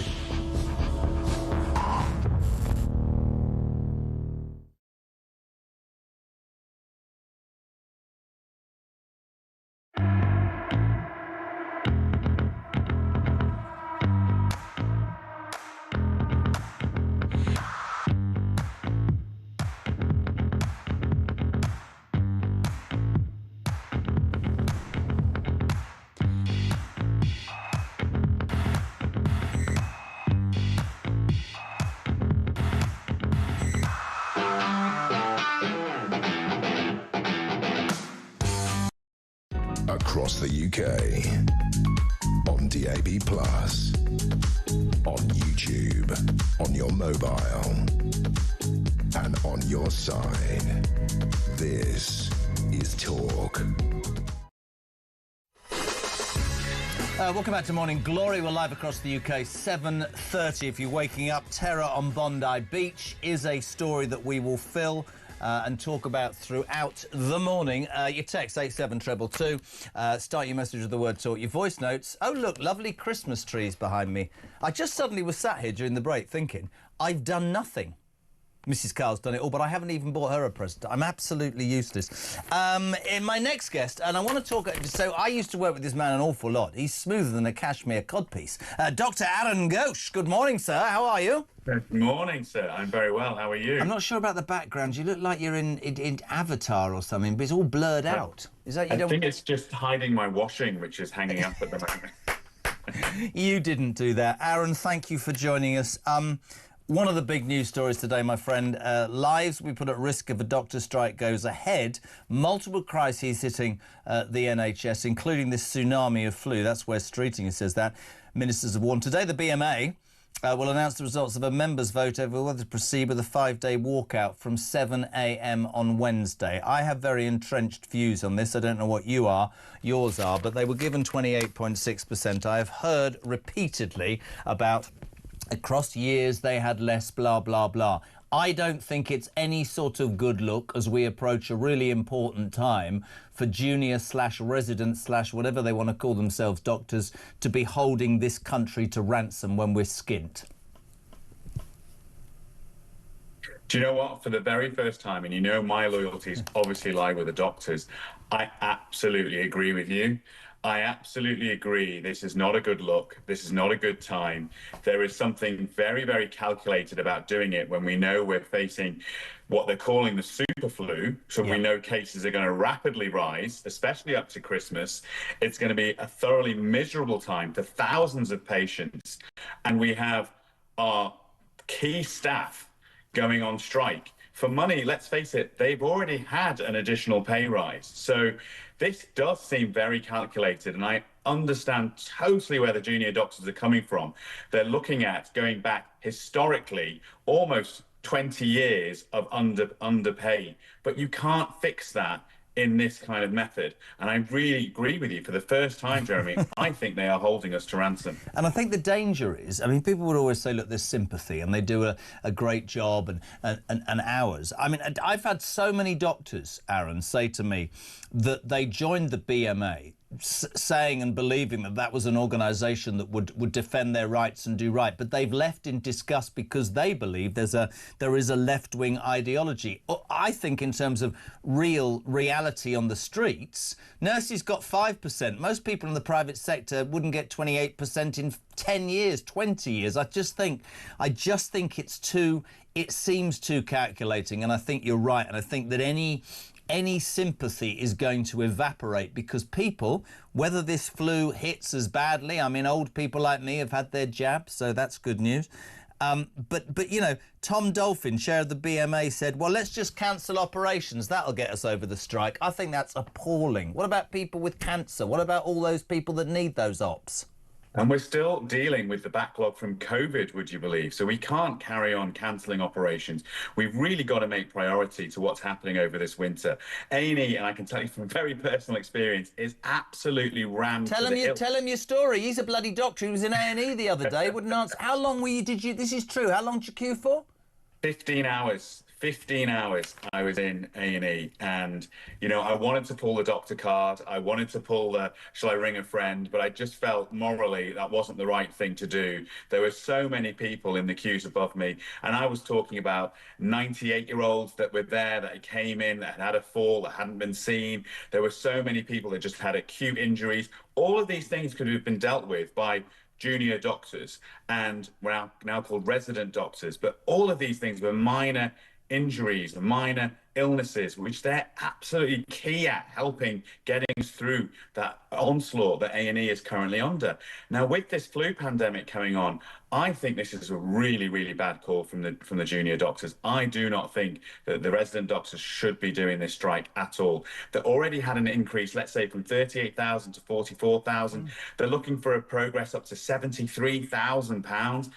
Can the country afford that? I just don't think we can. I'm interested. I just want to go back to you in A&E, because I always want to ask hairdressers, why don't you cut your own hair? Why couldn't you doctor yourself then? Why couldn't you go, oh, that's what I need, I know what I need, so I'll write myself a prescription and then I'll go and take it?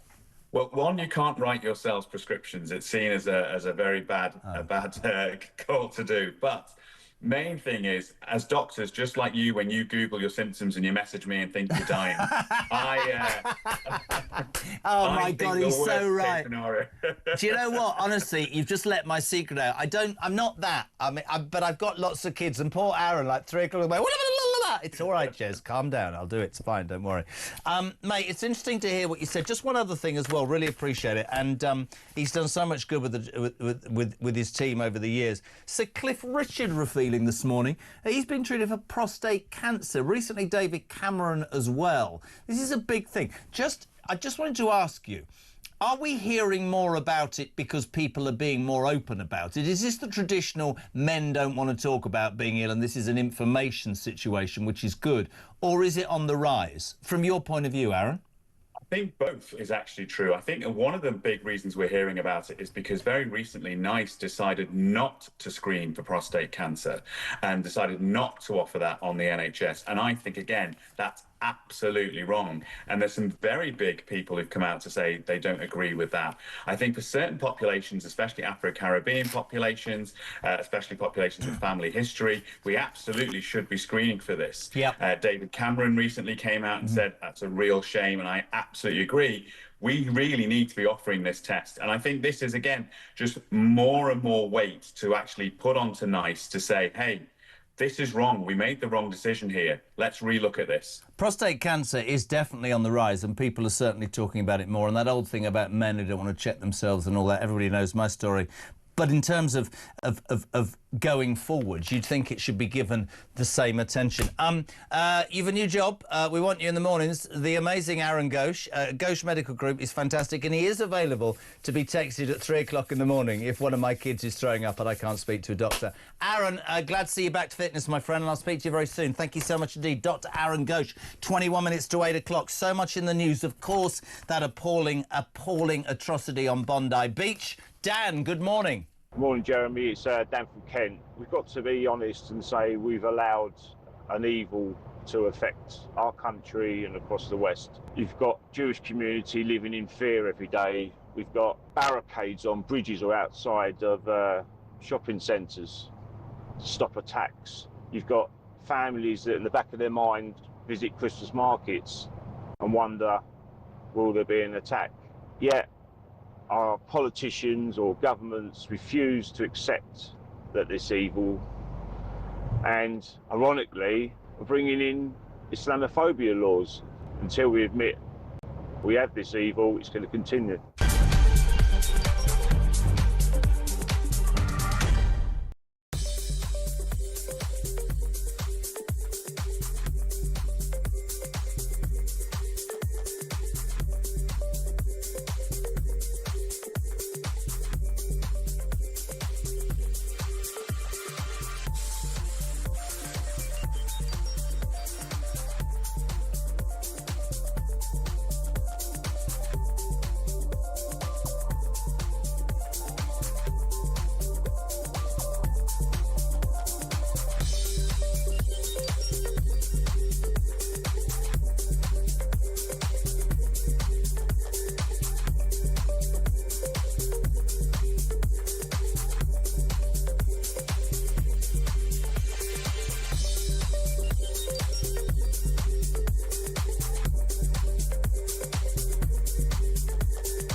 across the UK, on DAB+, on YouTube, on your mobile, and on your side.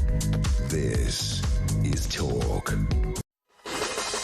Welcome back, 18 minutes to 8. Good morning to Paul in Preston. I just wish as much effort was put into anti-Semitism and anti-Christianism as is put into Islamophobia. Good morning to Chris. We still have done nothing to the Jew hater from Glastonbury. Death, death to the IDF. We are as bad as Australia. Steve, oh God, I can't be doing with it. Morning, guys.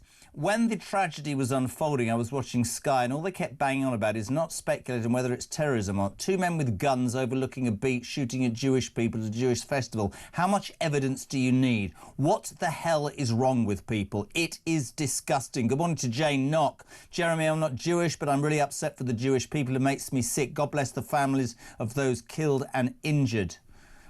Oh, God. David, listen to this. My 15-year-old Jewish daughter is petrified this morning, Jez.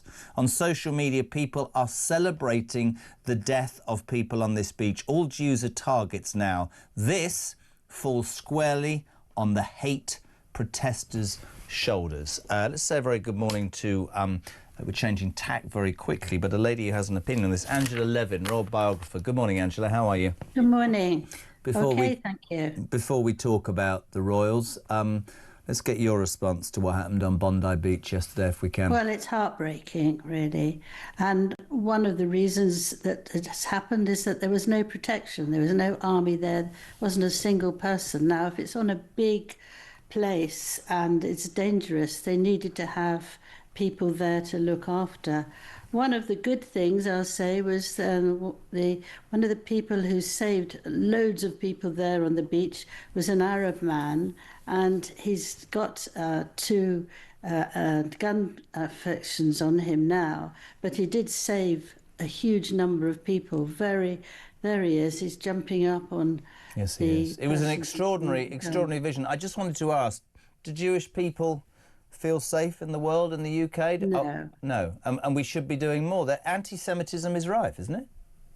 It's just terrible about anti-Semitism. I mean, I'm Jewish most of my life. I've never had any problem who I was, what my religion was. But since the terrible attack, I am very scared. That's what they want, of course. That's what they actually want, that we're scared, we don't go out, we don't do anything. But it is very scary when you don't have any support by prime ministers or anybody who can actually take some action, or the police. Couldn't agree more. The police this morning saying that they're going to increase their visibility amongst Jewish communities. Where have they been? Why should the Jewish community have to live? But that's not the point. They might be there, but they're not actually doing anything about it. No, of course they're not. They should ban these hate marches instantly. I think it is an absolute disgrace. I've said it and I'll say it until I'm dragged from this chair. Anti-Semitism is rife, and anti-Semitism is the same as any abhorrent racism, but for some reason we don't want to do it. Is that because politicians are scared of a certain vote? I've no idea, but it is a disgrace to all Jewish people, and it is something that I am not going to give up on. Anti-Semitism is ruining the lives of Jewish people, and it needs to be tackled. Angela, very briefly, thank you so much for joining us. Just wanted to talk about a couple of quick stories. Meghan, no plans to... We don't know whether she's seen her father or she hasn't seen her father, or whether it's dressed up or whatever. I mean, I've long ago made my mind up about her. I don't even know what we're talking about. We do know now. She's never going to come and see her father. That's her main thing. She's a disgusting human being. The fact is, she said that it's going to be too expensive. She can't get a pass. Yes, and they won't pay for her, so it's much too expensive. Her excuses are beyond anything you could imagine. So that's why, poor woman, you know, she always makes herself to be the victim, and here she is again, you know, poor me, I can't afford that sort of money.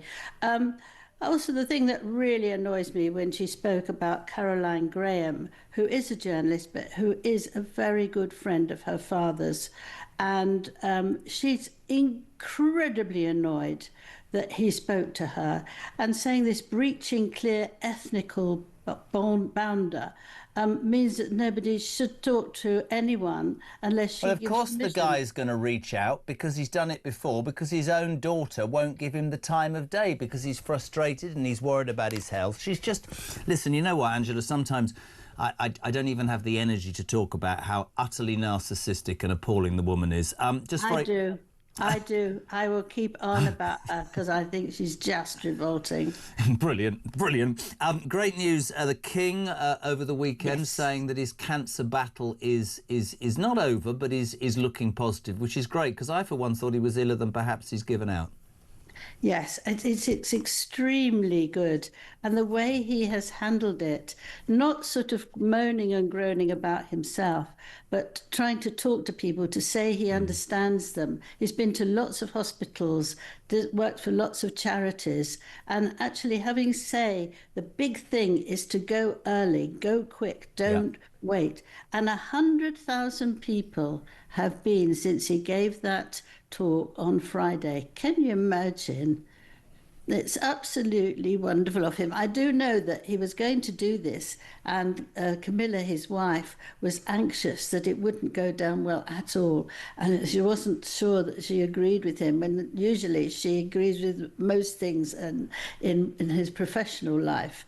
And you know, there he is. He's been extremely popular. Oh, I think that touches the people. I think when somebody like him talks about something as awful but as important as cancer, I think it's a very strong thing. Angela, I really appreciate your time. I'm sorry it's not longer. We steadfastly dislike Meghan, both of us together, but also thank you for your comments on the terror on Bondi Beach. This is Talk. Morning, Craig. I think this doctor strike or holding the country to ransom is an absolute disgrace. They knew what they were signing up for when they go to university. They know that they're going to be working out endless hours. They know that the conditions are going to be terrible, but they still go into that profession. As far as I'm concerned, if they do go on strike, then everybody who's got booked in operations has grounds for medical negligence because they're willingly putting people at risk. Craig from Aycliffe.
I was sat in the tent and he was showing me through photos of his phone, scrolling through. This was barbaric, horrific stuff. Blokes going through walls in vehicles and then jumping out and shooting everyone. You know, his WhatsApp picture was him with a mask on, with a gun like that. You're in a tent with this guy. I'm in a tent with this guy, and actually he's just showing me this stuff. I'm just thinking, this is not the kind of bloke you want to be coming to the UK.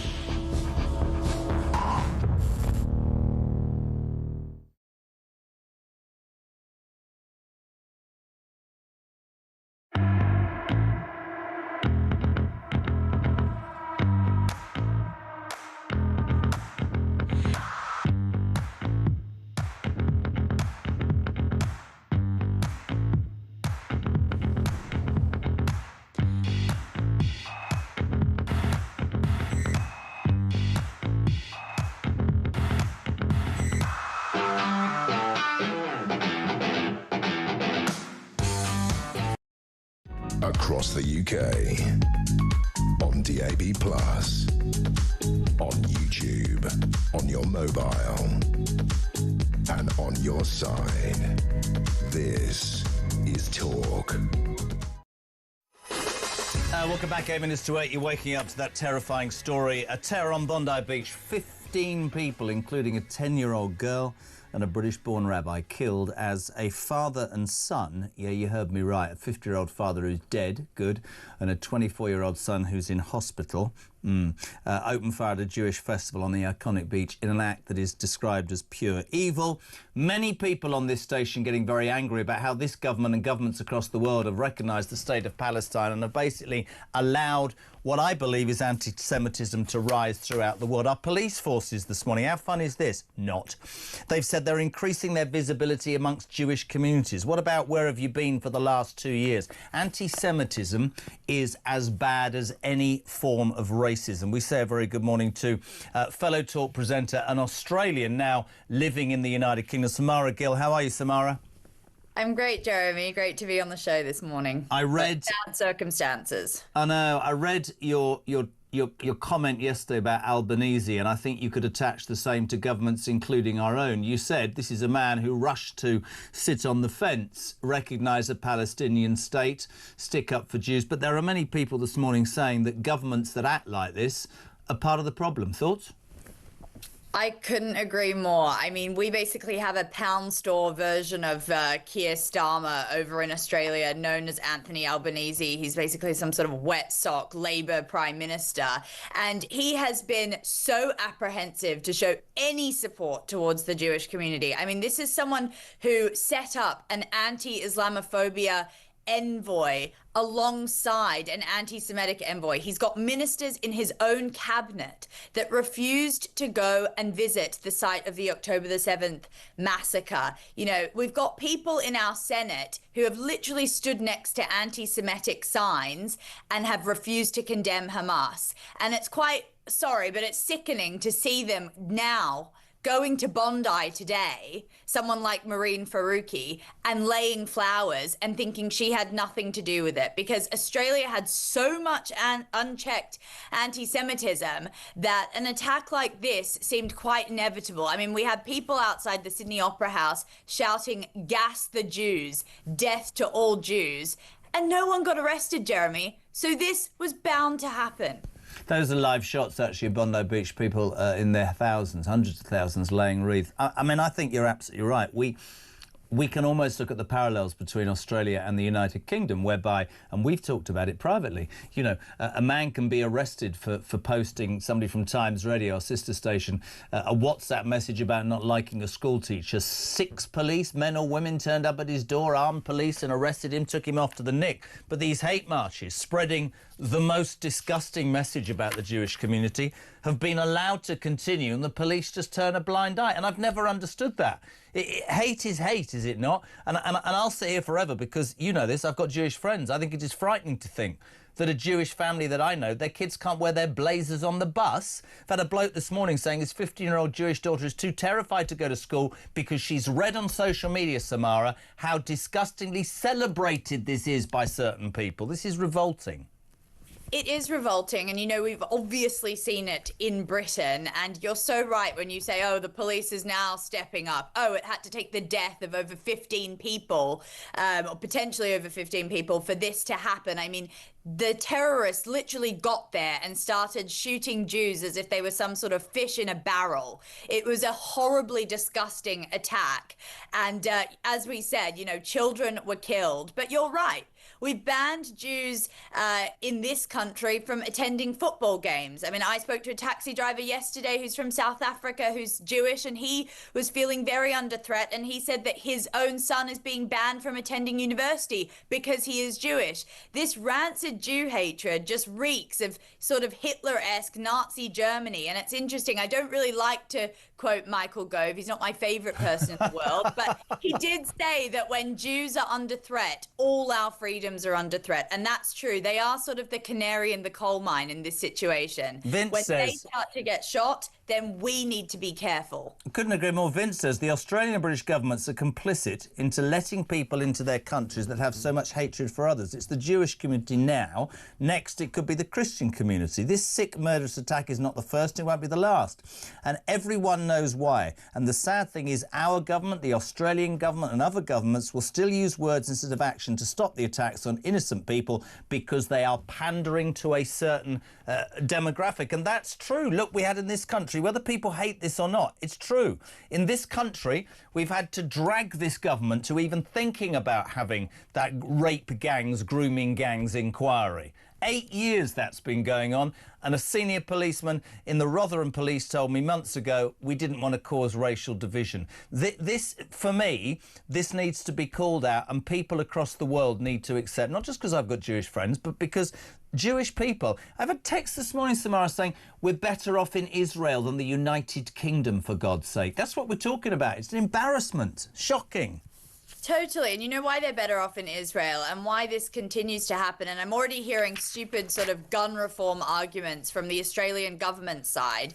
It's because of sort of extreme Islam. I don't really want to tiptoe around it. There is extreme Islam that has infiltrated the West and is absolutely destroying factions of our country. Now, it's not all Muslims, absolutely not. In fact, that hero who jumped in front of a gun yesterday, Ahmed al-Ahmed, should absolutely be commended. And I know that there's a GoFundMe for him.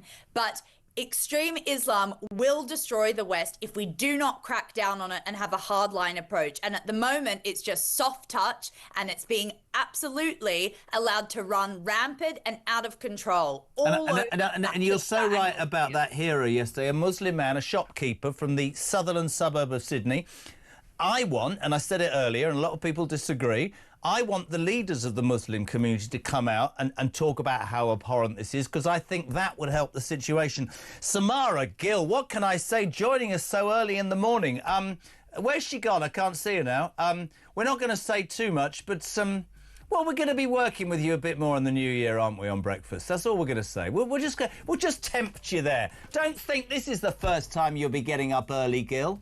That's for sure. Oh, no, please, Jeremy, that's torturous, really. I prefer my 10 a.m. wake up. Not at all. Get ready to get up early. Samara Gill, talk presenter, thank you very much indeed. An Australian also admitting that anti-Semitism in her country is rife. It is rife. Your thoughts on it, on the terror attacks, please. 87222, start your message with the word talk. 0344 499 7000. If you want to be on, we're going to start the next hour with Isabel Oakeshott, Talk's international editor. We look more at this horrendous crime. Back in a bit.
across the UK. On DAB+, on YouTube, on your mobile, and on your side. This is Talk.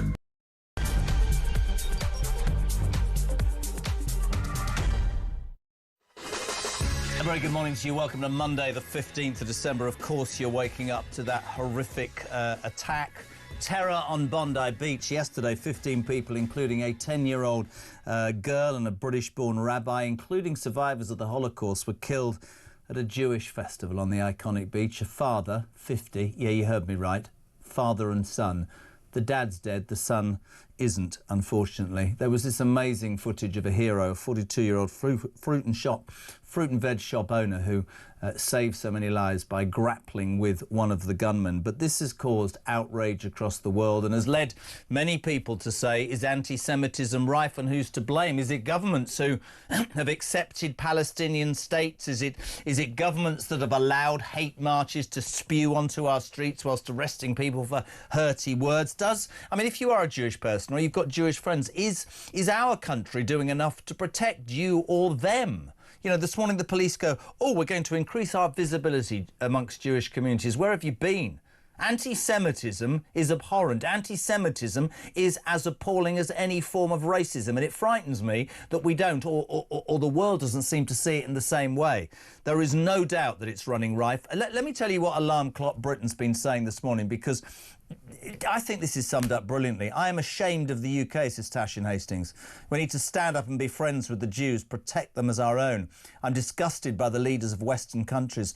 They've allowed this to happen. If we see that flag flying this week, they need to be nicked, not ignored by our police. Hello to David. He says, Jez, all immigration must be paused. While we will sort out the internal issues, our security service will know who the main players are and which mosques spout this sort of hate. Those individuals must be rounded up and their places of worship closed. Failure to get a grip of this will result in the inevitable and justifiable reaction.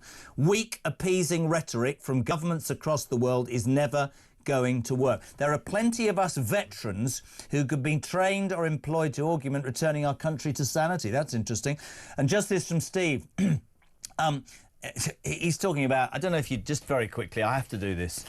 Our Prime Minister yesterday, at 7:47 a.m. UK time, first rumblings of this terror took place, OK? Our Prime Minister had obviously pre-recorded a photograph of him and his Jewish wife, there you see it on screen, Lady Victoria, lighting a candle. And at 8:59, this is an hour after the first dabs about what was happening, as Jewish communities come together to celebrate Hanukkah, I send my warmest wishes to families across the UK and around the world. No comment about the attack that had taken place. My mate Piers Morgan urged Sakir to check the news, but it stayed up. Morgan, their names. He said, this tone-deaf post is still up after 3 hours. Does anybody bloody well work at Downing Street on a Sunday? Sakir, 3 hours later, sent his condolences to those affected. Is it any wonder, right, genuinely, is it any wonder that people just don't have any respect for our leaders in whatever country when stuff like that happens? If you fence it, it's like Albanese in Australia. You heard Samara Gill, talk presenter, saying just then, yes, he accepted Palestine as a state, but he then set up an Islamophobia envoy against an anti-Semitic one. They try and play every card. Do they have blood on their hands? I don't know. Paula, what do you make of it? Morning, Jeremy. Paula in Liverpool. There's no way that this government will stop these marches that go on week after week throughout London and all of the major cities in this country, spouting all their hatred. There's no way. You've seen the way that these mobs react to the authorities in this country. You've only got to look at what happened to the riots in Leeds when they turned up to take away some children into foster care. There was absolute carnage on the streets. Buses were set on fire. They are terrified of them. There is no way they will do anything to stop it.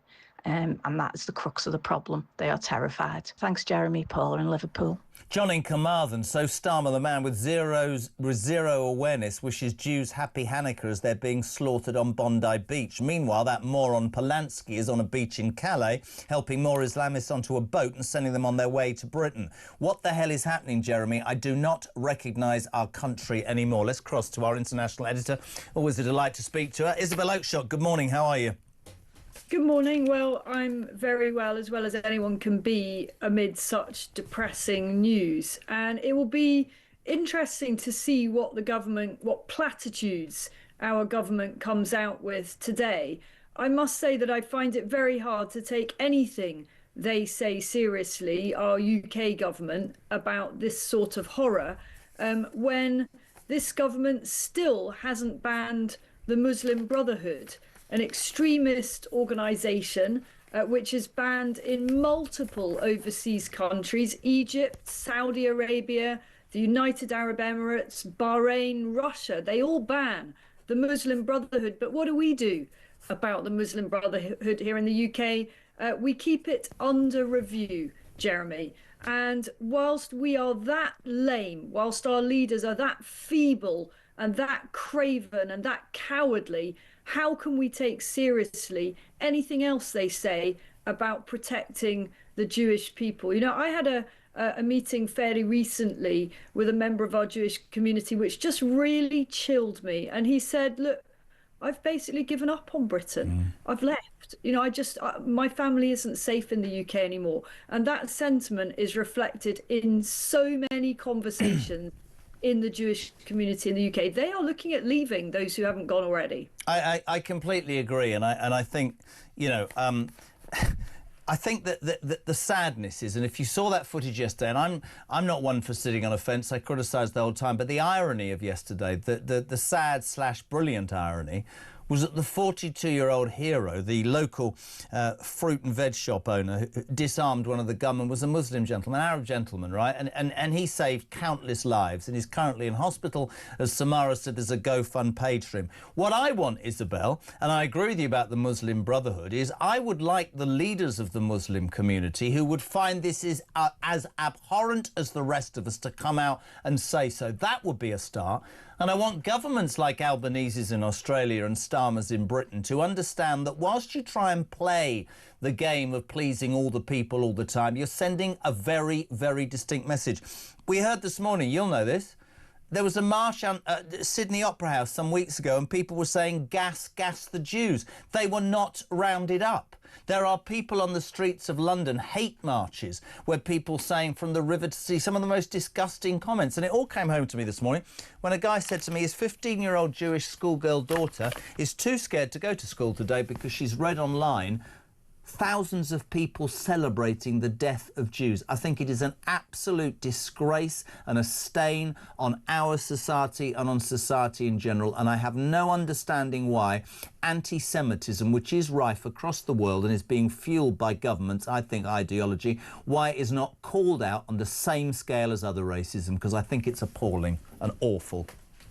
Well, I'll give you two more reasons. I've given you one in the failure to ban to prescribe the Muslim Brotherhood. I'm going to give you two more reasons why you can't take anything seriously that this government says when it talks and gives platitudes about protecting the Jewish community. The first is that they continue to allow these hate marches, and worse than that, they actually sort of bow down in the face of them, as we saw with the visiting Israeli football team, and, you know, the fans banned Maccabi Tel Aviv, yeah, from coming to that. And secondly, that they continue to allow unfettered the flow of undocumented people into our country. Among those people will be Islamic extremists, and they are coming over on those boats from Calais and Dunkirk. And that is the equivalent of importing the enemy into our country. Of course, there are some good and honest and decent people to whom we may owe some duty of sanctuary amongst those on the boats. But the reality is that there are some very dangerous people coming into our country, and the government simply allows this to continue, and they could stop it tomorrow if they chose to do so. And we know why they won't. And I said this morning, and people don't like it. I got told by a high-ranking police officer some months ago that the reason that the Rotherham rape gangs, as I call them, why the inquiry had taken so long, Isabel, was, and he said, it's taken 8 years because we wanted to tread carefully and not upset certain swathes of the population. What this government can stand condemned for, and I genuinely will say this to her, I'd love to have somebody from Labour on. I want you to put your side. But the truth of the matter is, you lost 5 seats to independents north of Watford Gap in the last election, who stood only on a Gaza ticket talking about the atrocities. But they're conflating what you see in Gaza with it's OK to kill Jews in cold light when they're at a religious festival is utterly appalling. And I think governments genuinely won't get off the fence. Albanese, let's be all things to all people. And I think those people, I'm not saying they have blood on their hands, but that is the reason. If you don't stamp down on anti-Semitism, you are going to see this more and more across the world. Look at those pictures right now in Sydney at this vigil. So many people from across the world were at that vigil, and it's. I just think it's a stain on the world in general. The Jewish community. I mean, I said it earlier, Isabel, so I apologise, but I remember a really good friend of mine. He was telling me that, you know, like your parents sit you down at 12, 13 and tell you the facts of the life. He was sat down and told about his DNA, about how, you know, 6 million of his forefathers and mothers were gassed simply because of who they were. Just think about that this morning on the school run or whatever. Just being gassed for who you are, and then you can't work out why Jewish people want to stick up for themselves or are looking over their shoulder. It's disgusting. It's utterly disgusting to say to any person in the world, you're Jewish, you deserve to die. That's what we're talking about. Well, it's really hard looking at those pictures this morning of shocked and grieving Australians at that beach, which is such a symbol, isn't it, of the Australian dream. You know, you don't have to have heard of much about Australia. Good point. To have heard of Bondi Beach. You know, it is that kind of symbol of the amazing lifestyle that people love Australia for, and that so many people emigrate from our own country to Australia for that kind of beach living. And I suspect that Australia, which hasn't seen anything like this since I think the 90s, will be actually profoundly changed by what has happened. But in order for them to be changed, they need to not suffer from the same malady, the same poison that has infected our own country and other Western European countries. This whole thing about treading carefully, about not upsetting certain communities. I'm sorry, the time for all that tiptoeing around has long passed. What do you say to people? All right, you're much better at this than me. And by the way, can I plug? I saw it. I thought it was brilliant. Isabel presented last Wednesday, The Undercover Migrant. It was an amazing, amazing piece. Watch it online right now on Talk's YouTube channel. It's a stunning, stunning look at what happens, unseen footage. What would you say, Isabel? You've been there. You've been, you know, right at the point of dealing not only with migration but stuff across the world. There will be people in this country who are saying, no, hold on a second.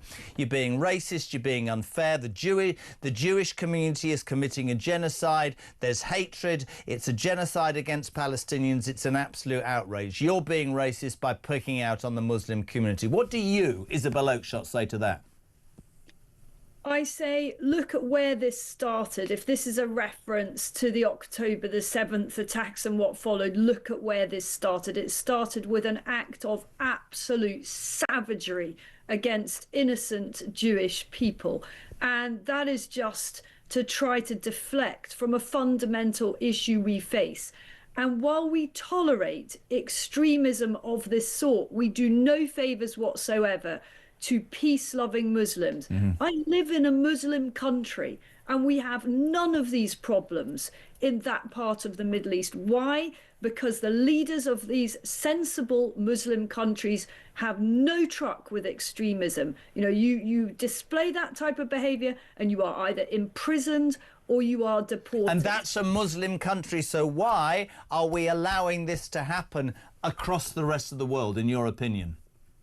It is cowardice. That's what it is. It is cowardice. And in our own country, it is not just that we are tolerating dangerous extremism. We are allowing that to de-Christianize our own country and trample over our own values and traditions. And that is a dangerous thing. And if I can just pick up on the Undercover Migrant, that has now had some 430,000 views on YouTube, that documentary. It will change the way you look at what is going on in northern France and the type of people coming to our country. I urge people to watch it and then consider what type of people, A, are coming to our country, and B, are leading our country and continuing to allow this to happen. A couple of texts for you, actually. Andrew in Richmond says, morning, Jez, morning, Isabel. Ghastly scenes from Sydney yesterday. It's not just our leaders, the police and Palestine Action, who have blood on their hands. It's also the imams who need to be more influential in stopping this and come out and speak about their abhorrence. Their silence condones those atrocities. This was just in this morning. This is astonishing. Migrants, going back to your story, and many people will associate what's happening, anti-Semitism, with allowing people into the country. Migrants convicted of sexual offences are seeking reduced prison terms by arguing that the trauma in their home countries contributed to them coming to England and committing sexual offences. In one case, this is in the Times, an Egyptian man who raped a woman in Hyde Park received a reduced sentence after a psychiatric report indicated that he suffered from PTSD as a result of experiences in his home country. Well, that judge should be struck off. Are you honestly... Is this sent to wind me up, is this, right? I'm sorry, some of what I saw meant I came to Britain. I was all right to get here, and then I raped a woman, and some idiot of a judge gives a small sentence. What is happening to my country, Isabel? What is happening? I mean, so much of this is an absolute nonsense, and we know this because we've spoken to dozens and dozens and dozens of migrants in these camps waiting to come over on boats. Remarkably few have any story whatsoever of fleeing war and terror. They are, in fact, quite abused people in another regard. They are being rounded up by so-called travel agents and brought to the UK. And we can have a whole other discussion about what the agenda there might be. But these are not empowered people in the large part who have taken a rational decision to leave a war zone. Some of them are, but an awful lot of them are being shepherded to the UK in search of, many different things, some of which will be a new life. But it's extraordinary how they suddenly find the most complicated and complex tales of woe on which to draw when they break the law in our country, and they use that in order to get reduced sentencing. I do think the point about a poor and weak leadership of the moderate Muslim community in our country is a really important one. There's a massive opportunity here for a powerful, influential, moderate and compassionate Muslim leader, more than one. Let's have multiple of these people who could actually change the debate, and they could change the tone of the debate in our country by providing some balance and putting just a whole other slant on things. We don't have those voices, and that is a real pity. And actually, you're so right. It is a pity, because look what happened with Southport. Rumours went on social media who Ruda Bikana was. They turned out to be untrue. I personally think the government could have stamped on that because they knew the truth. But it became febrile, and it grew and it grew and it grew and it grew and it exploded.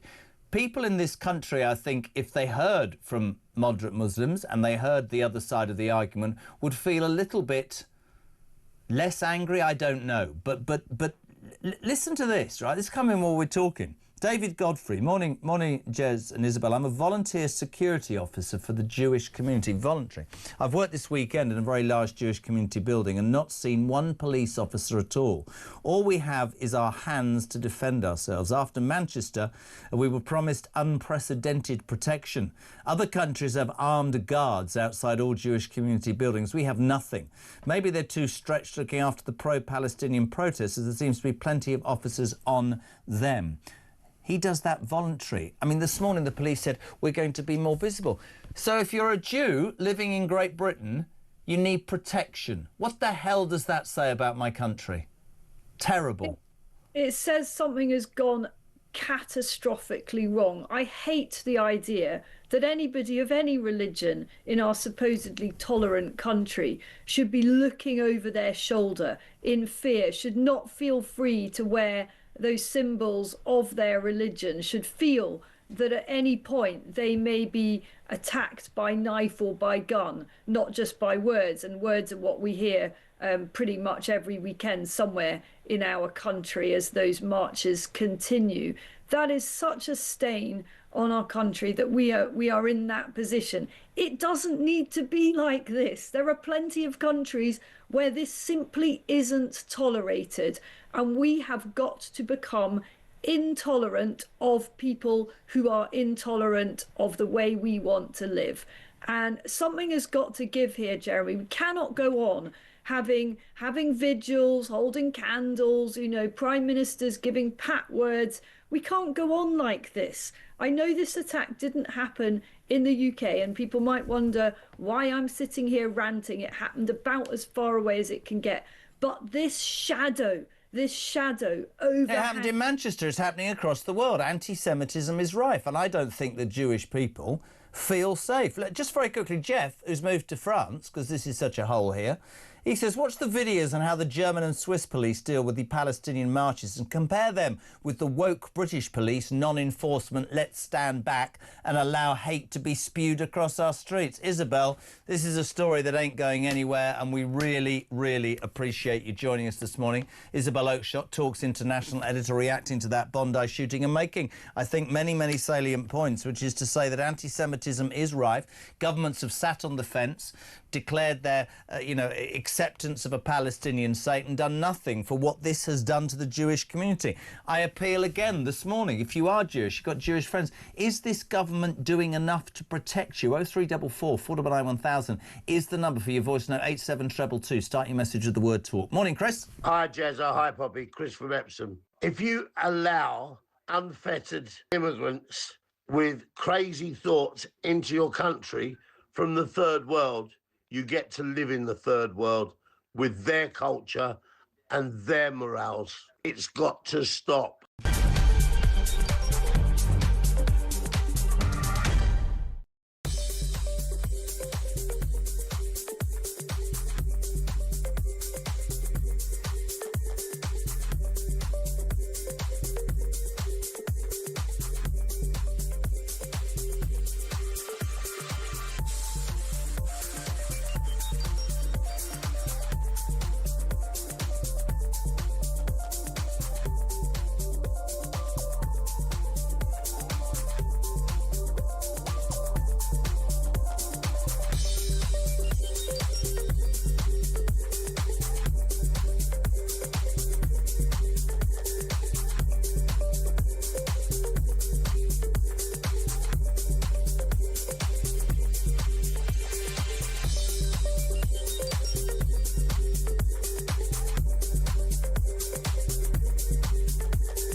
And that's good news for William, not just because, of course, he treasures his father, but it's also good news for William because it's too soon for him to become king. Yeah, I think that everybody's been thinking of that, haven't they? That to suddenly be thrust into that limelight. And we've seen it before in history, haven't we? How Edward VII, for example, had to wait a long, long time for Queen Victoria to die, and then he became the king. And then he was only on the throne for, some 9 years or something.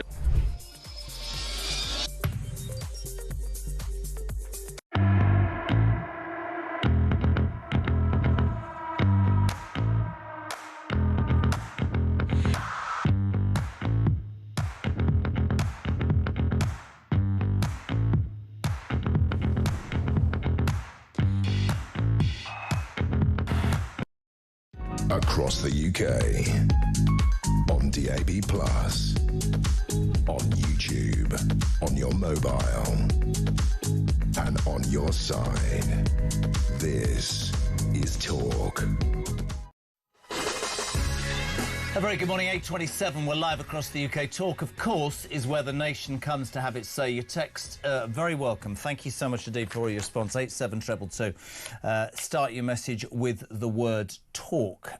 So many of you, and I will get to them. Also, voice notes, 0344 499 1000. Jez, great show. When are people going to wake up to what's happening in the West and protect Western citizens from the evil that is radical Islam? I stand with all the Jewish community this morning. Mark from Wimslow. It's also Lorraine. Thank you, Loz, for this shooting. Our heart goes out to all those victims in the Australian shooting and to the Jewish community around the world, especially those in Britain, who live daily in constant fear of such an attack because this country fails to protect them. They must be terrified. I salute the Australian government who immediately released photos of the animals who committed this attack. We stand with the Jewish community, but make no mistake, this is an attack on civilization, on all of us. The silence, I'm afraid, of the Muslim community speaks volumes. Jews today and Christians tomorrow. Wait and see. It's disgusting what's happening. Interestingly, Lorraine, listen, that was Lorraine. Amanda in London says, I was very impressed to hear Muslim leaders in Bondi condemning the attacks yesterday. I can't remember any Muslim leaders doing the same in the United Kingdom. Good morning, Laura. Morning, Jeremy. Laura in Wiltshire. Like you, yesterday I was utterly horrified and actually in tears for much of the day by what had happened on Bondi. But I think even more that I'm terrified that this is just going to become more and more frequent across the world. And my real fear is that I don't feel I can do anything about it unless we can get a change in this terrible government and we can stop this madness going on. I immediately called a great friend of mine in London who is Jewish, who said, well, she was horrified but not surprised. This has been about to happen since October the 7th. And she said, don't forget, we are the canaries in the coal mine always. They're coming for us, then they'll come for you. They hate everyone who doesn't believe their form of religion. It's really interesting, actually, that I spoke to one of my Jewish friends and he said exactly the same as Laura's friend said. We're not surprised. Jews are waiting to leave the United Kingdom because they don't feel looked after. Michael, this is really interesting. I live under Islam in the UAE. The reason we live peacefully, Jez, is that the authorities work inside the mosques and stamp out radicalism at root cause. The same needs to happen in the West. Nip it in the bud. Don't want to say my name. Hope you understand. Completely right. John's in Carmarthen. John, condemning violence after the event is not real leadership. Real leadership means taking steps to stop this stuff happening. Albanese is weak, Starmer is weak. We have to get these extremists out of our country and deal with this. For the love of God, why are we led by such wet, feeble politicians? Keep the response coming. It's the big news story of the day, and I'm asking throughout the morning, do you as a Jewish person feel safe? Does your country do enough? Did the police, did the government do enough to protect you? Is anti-Semitism rife? If you friends who are Jewish, what are your feelings on this subject? Just want to take a little bit of time to talk about another story yesterday in Crowborough, that little village in East Sussex where our brilliant government decided they're going to put 600 migrant men in an old, it's been used as a cadet training camp for years. Crowborough in East Sussex, leafy little area. Brilliant. What they did was they told the cadets that they'd have to leave because they said it wasn't safe. But then they're putting 600 unvetted migrant men into a village where there are girls and young women, etc. Just about sums up how appalling it's going under this government. 40,000 yet. 40,000 migrants have crossed this year. Oh, my God, look at that migrant tracker. The Crowborough protest is causing enormous argument, and quite rightly so. We've got Councillor Andrew Wilson, who's an independent down in Crowborough in South East. Andrew, a very good morning to you. Good morning, Jeremy. Thank you very much for having me on. Always a pleasure. I find it almost as appalling. I remember when Epping happened, and the good people of Epping took to the streets and said, we don't really want this migrant hotel, the Bell Hotel, to be used as it's being used, because there are women and girls, and there's a girls' school next door, for Christ's sake, and a girl had been attacked, and everybody went yes, and the local council won that through the courts, and our own government went to court and went, no, you know, the feelings of migrants, even more important than our own people. The same feels to be happening in Crowborough, because to say, oh, you better get out, cadets, it's not safe, but we don't really care about the local community. This is appalling. I'd agree with you that it's farcical. You know, this will be, if the Home Office gets its way, and I'll address, you know, the reason I'm slightly hopeful that they won't get their way in a minute. But you know, if the Home Office gets its way, this camp will house up to 600 migrants. The Home Office is actually saying 540 at the moment, in a undetained situation. So the farce is that whilst it might not be safe for the cadets to operate in the training camp whilst the migrants are there, and I would completely agree with that, those migrants are free to leave the camp whenever they wish, and if they don't return, the Home Office call them after 7 days, and if they don't get an answer, they then assume that they've found alternative accommodation. Oh, God. So it really is, you know, a dark comedy, quite frankly, what the Home Office is trying to do. I've sat here for quite a while, and all I hear, Andrew, and you know, you're a local councillor and you're doing your bit. I sit here and I talk about common sense every day. We've got this horror on Bondi Beach, and yet I hear stuff like that. If I haven't spoken to them, they must be okay. We are letting... And this is not racist, neither is it far right, neither is it far left, neither. It is just fact. We are letting unvetted men into our country. So let's get rid of the first argument. They're fleeing a war-torn country. Well, if they are, why didn't they bring their women and children with them? Because I wouldn't leave my wife under bombs, no. They're coming here, but wait a sec, if you are fleeing war, why wouldn't you stop at the first country you get to? Oh, I know, because Britain gives you far more. They're being aided by the French who we're giving money to, and they're coming here and they're committing crime. And the government doesn't understand that people are concerned about that. The government doesn't want to have that discussion because what? It might offend certain... It is... I'm 60 and it's beyond my comprehension, and I'm being completely honest, Andrew. I don't know... You're smiling, but I don't know what's happened to my... I don't know what's happened to rational thought. I don't. I mean, it has, you know, we do seem to be through the looking glass a little bit here with respect to the government. They claim that they're going to use Crowborough training camp because the public are furious about the use of asylum hotels. But I really think that Alex Norris, the minister who's made this decision, and, you know, the Home Secretary, Shabana Mahmood, all the way up to Keir Starmer, have completely missed the point. I don't think the public are furious just about asylum hotels being used. I think they're furious that we are funding, you know, this year, 40,000 migrants coming across the Channel. In previous years, similar numbers. And quite frankly, you know, where large numbers of illegal migrants, and I will call them illegal migrants because the Home Office calls them illegal migrants. Oh, they do now. They don't call them economic migrants now, no? And they arrive here illegally. You know, they've illegal migrants. Then we'll go with that. I think you're right. Yeah. Yeah. And the Home Office have been using a stock phrase, you know, in every time that they are approached by the press, and it goes something like this. They say something along the lines of, "We are furious at the levels of illegal migration, and we are going to be, you know, accelerating our plans to use alternative places." Stop the bloody boats, then. Stop the boats. Stop the boats. I agree with you. The other thing, I mean, that they are not saying is that the use of Crowborough training camp will be no cheaper to the public purse than the use of asylum hotel. So they are just moving the pieces around the board with no real strategy. It is terrible. There are lots of reasons why this is a bad plan. I couldn't agree more. And in fact, you know, you're locally fighting the cause. I think most people would look at it and just go, it doesn't make any sense. It doesn't protect. I mean, I thought, listen, call me old-fashioned. I would have thought that the first rule of any government is to protect its own. Patently, we're not protecting our own in any which way at all. I agree with you. Can I just address the local government's role in this? Sure. So in every place in the country where either an asylum hotel or a Crown site such as RAF Wethersfield up in Essex or RAF Scampton up in Lincolnshire has been used, it has been the local council or borough or district council, that level of government, that has mounted the most effective defence.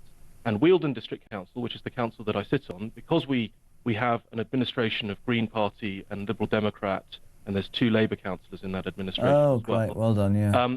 They have shifted their position. Their initial position was, we want to work with you to make it more effective. Yes. And they have shifted that to an opposition position now. I would say, to date, it has been an ineffective opposition. And the most Is this the same Green Party whose Deputy Leader Rachel Millward lives in that constituency, whose slogan, her and that ridiculous human being, is refugees are welcome? Is this not the same lady? The hypocrisy of her is unbelievable, who supported a letter from somebody in the council saying that they shouldn't be allowed into Crowborough because it's dangerous. Is that the same lady? So we can ignore her? I didn't see that letter, yeah. But what I can tell you is that a couple of days after the news broke, she was filmed outside Crowborough training camp. She claimed it was the first time she'd been there. And she said that the thing that most struck her were the tales from the Home Office of all the doctors, lawyers and surgeons coming over on the boats. Now, the most effective opposition to date to this plan has come from members of the public themselves. There's a group of the public called Crowborough Shield. Yes. And they have raised over £70,000 now, and they filed last week judicial review papers against the Home Office. So they're still fundraising, and if you care about this, if your listeners care about this issue, please support Crowborough Shield's initiative, because they are literally fighting the Home Office on behalf of the community. See, I'll shout Crowborough Shield forever. Fantastic. And all of you are fighting for your community. But it's just the bigger issue to me that our Home Office, that is supposed to protect... Look at the name, the home. You know, you live here, it's your home. Is actively working against its own people to somehow, on an altar of ideology, that we better be, you know, responsible for everybody else. I mean, just to sum up very quickly, and I have to go, but I've always thought the great thing about this nation was that we were morally of a high standard. We looked after people. We did this, we did that. The thing is, Andrew, the difference now is we are skint. We can't afford the interest on our debts. And when the British public, however much the do-gooders tell me that this is wrong, are struggling with food costs, energy costs, life in bloody general, right? Alarm clock Brits. When they do 12 hours and they've got nought left to even go for a pint, and they see all of this, that's when they start to feel resentment, and I totally get it. Councillor Andrew Wilson, Crowborough South East, keep the fight going. And Crowborough Shield, he said it as a GoFund page. They are basically raising money in Crowborough to fight a government who says migrants' wishes are more important than yours. That's the world we're living in. Morning, Sarah. Morning, Jez. A great show. I'm just listening to your conversation with Samara Gill, and, you know, she's talking absolute sense about the government in Australia. And ours are just as complicit in this. This Jew hatred has been going since, well, a long time, but in particular since October the 8th. And, you know, the amount of ignorant people that don't know what they're talking about, but are willing to go along with the latest, I don't know, fashion, shall we say, sporting the Kaffirs and marching up and down the London streets and all the rest of it. Well, I mean, protest is one thing, but hate is another altogether. If we don't get our heads out of our backsides and see what's going on, you know, the same horrific thing is going to happen here again and again and again. They know what they're doing. I'm so upset and angry about all of this. It's disgusting. Imagine if it was a Christian or a Jewish person that had shot a load of Muslims yesterday. Can you imagine the outcry? Oh, my goodness.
across the UK.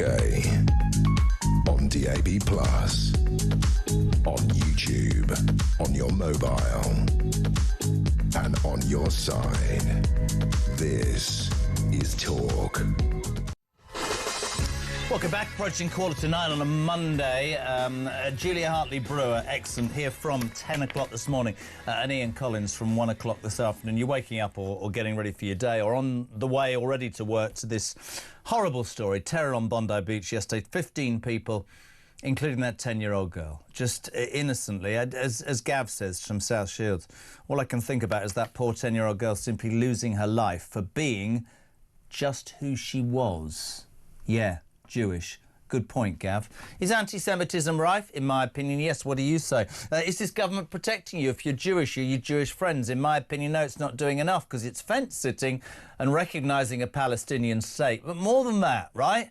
Allowing hate marches to spew onto our streets and doing nothing about it but arresting people for writing hurty words. I'm all for some form of balance. There doesn't seem to be any balance. It seems to me that the Jewish community seem to get the thin end of the wedge. If I speak to any more Jewish people this morning who are simply saying to me, I just want out of this country. I don't believe that I'm safe. I don't believe that I'm respected. I believe that people are conflating Gaza with how they want to treat me. And Dave, the decision of the Australian Labour Prime Minister to react to this atrocity on Bondi Beach by tightening gun laws. I don't agree that guns should be easily available to all and sundry as in the States, but it's not the guns that kill people, you idiot.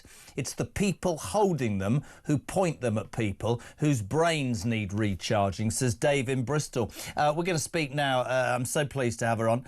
News Corp's Australia European correspondent. Imagine having that as a title. Sophie Ellsworth, good morning. Good morning, Jeremy. Really appreciate your time.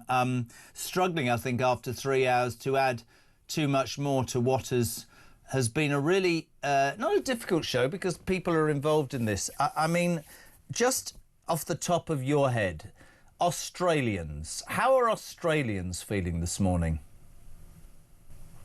Devastated, shattered, heartbroken, Jeremy. I mean, this is so hard to watch for everyone, but that is one of the most iconic locations in Australia, Jeremy. It's familiar to so many people, particularly Britons. The first thing I would say to anyone here in Britain, if they're asking about Australia, where to go, you'd rattle off a few names, but Bondi Beach would probably be top of the list. Yeah. It's such a beautiful, remarkable location. It's got everything that Australia is: beach, sand, surf, people having beers, families coming together, and now it's forever tarnished through this horrendous massacre that took place, Jeremy, just on a hot summer's evening on a Sunday night where people were just going about their business in this iconic destination. It's forever, forever tarnished, Jeremy, and it's just so hard to watch and see these images go around the world. There's a couple of people I know who were involved. One of my friends, he had grazings on him. He had blood coming down him. I haven't been able to reach him since this happened, but he was there when this unfolded. Australia isn't a big population, and the Jewish population in Australia isn't either. So it's pretty easy. Someone knows someone who knows someone, and that is the case with what happened here at Bondi. Everyone's got a link to this story, sadly, Jeremy, and it's really one of the darkest days in our history. I think really appreciate you being with us, Sophie, and I can hear it in your voice, and I think, you know, the way the world has reacted, I mean, I keep hoping that somebody's going to wake up. We had Manchester, obviously, and you know, one has to be, you know this from broadcasting, one has to be careful, but the absolutely overwhelming response this morning from my viewers and listeners is that, yes, there's evil, but all of these governments who have sat on the fence and recognised a Palestinian state and allowed in Great Britain hate marches to be ever present and do very little about it whilst arresting people for maybe hurty words, have done nothing to deal with anti-Semitism growing. It is rife in this country. It seems it's rife across the world. And when, You know, politicians like Albanese, the Australian Prime Minister, you see there laying flags. I mean, Samara Gill, our presenter, who's Australian, came on earlier and said, that's all well and good, Albanese, but you also recognise Palestine. Starmer recognised Palestine. Macron recognised Palestine, which sadly is run by terrorists, Hamas. You know, we have a broadcasting corporation in this country, a national one, that still won't call Hamas a terrorist organisation, for Christ's sake. Are our governments complicit in this because they're not taking a strong enough stance with what is patently obvious, which is anti-Semitism, the length and breadth of this country and abroad? Well, we know that Israel's Prime Minister Benjamin Netanyahu has had many stern conversations with our Prime Minister Anthony Albanese. He wrote to him when our government was going to announce that we were recognising Palestinian statehood, with his extreme concerns over this. And unfortunately, it fell on deaf ears, Jeremy. I spoke to yesterday one of the brothers of a woman who was murdered on October 7, an Australian man who lives in Israel. Danny Maisner, he went to the Australian Parliament in October and said, my sister was murdered on October 7 in Israel. You must do something in Australia to stop this anti-Semitism, this hatred in our community. And I spoke to him yesterday, Jeremy, and he said, this has fallen on deaf ears. And he said, I hate to say I told you so, but I told you so. And that was his message to the Australian Prime Minister and to the Foreign Minister. In his words, he said they had blood on their hands. I mean, this is just such a tragic situation that many people, Jeremy, think could have been avoided. But my colleagues at the Daily Telegraph in Sydney have just broken an exclusive online, and I'll give the listeners some of the details. But the latest coming out of Australia is that the father and son terrorists allegedly responsible for this attack spent a month in the Philippines in the lead up to this massacre, which is one of the world's the top extremist hotspots. Now, they were over there for a month, Jeremy, so more and more of this is coming to light. But the question is, how did these men have these weapons?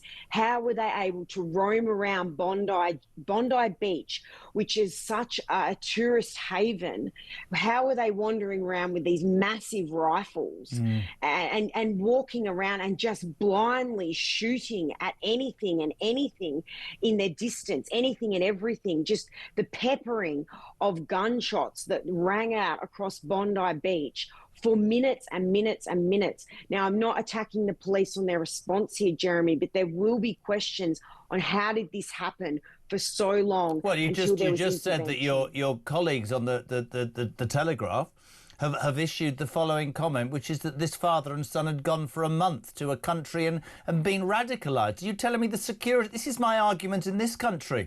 There must be security forces who know or should be doing more. A really interesting text earlier from somebody who lives in the UAE, in a Muslim country, said we don't get that because any radicalism is dealt with at source within the mosques. And I just think in this country, I don't know about Australia, we pussyfoots, an English phrase, around. We don't want to upset certain groups. And as a result, this issue is getting worse. And you know, we've got an immigration problem in this country, which you'd stamped out. But listen, we'd obviously like to keep talking to you throughout the week as this unfolds, if that's all right, Sophie. But yeah, I think you're right. Probably one of the most iconic areas in Australia, tainted forever. But hopefully, please God, we can get some positiveness out of this in the future. But thank you, Sophie Ellsworth, News Corps Australia Europe correspondent, 8 minutes to 9. 0344 499 1000, text to 872. Back in 3.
You in your first answer there have mentioned the Jewish element to this. Your party leader has mentioned the Jewish element to this, that this was the first day of Hanukkah. Nowhere in Keir Starmer's statement has he mentioned Jewish people or the fact that Jewish people are specifically targeted. Should he have? Yes, I think he should. There was a Hanukkah party going on at the time. We have seen anti-Semitic violence in this country. We saw those appalling attacks and murders at the Heaton Park Synagogue in Manchester just a few weeks ago. So we have seen the Jewish community being targeted.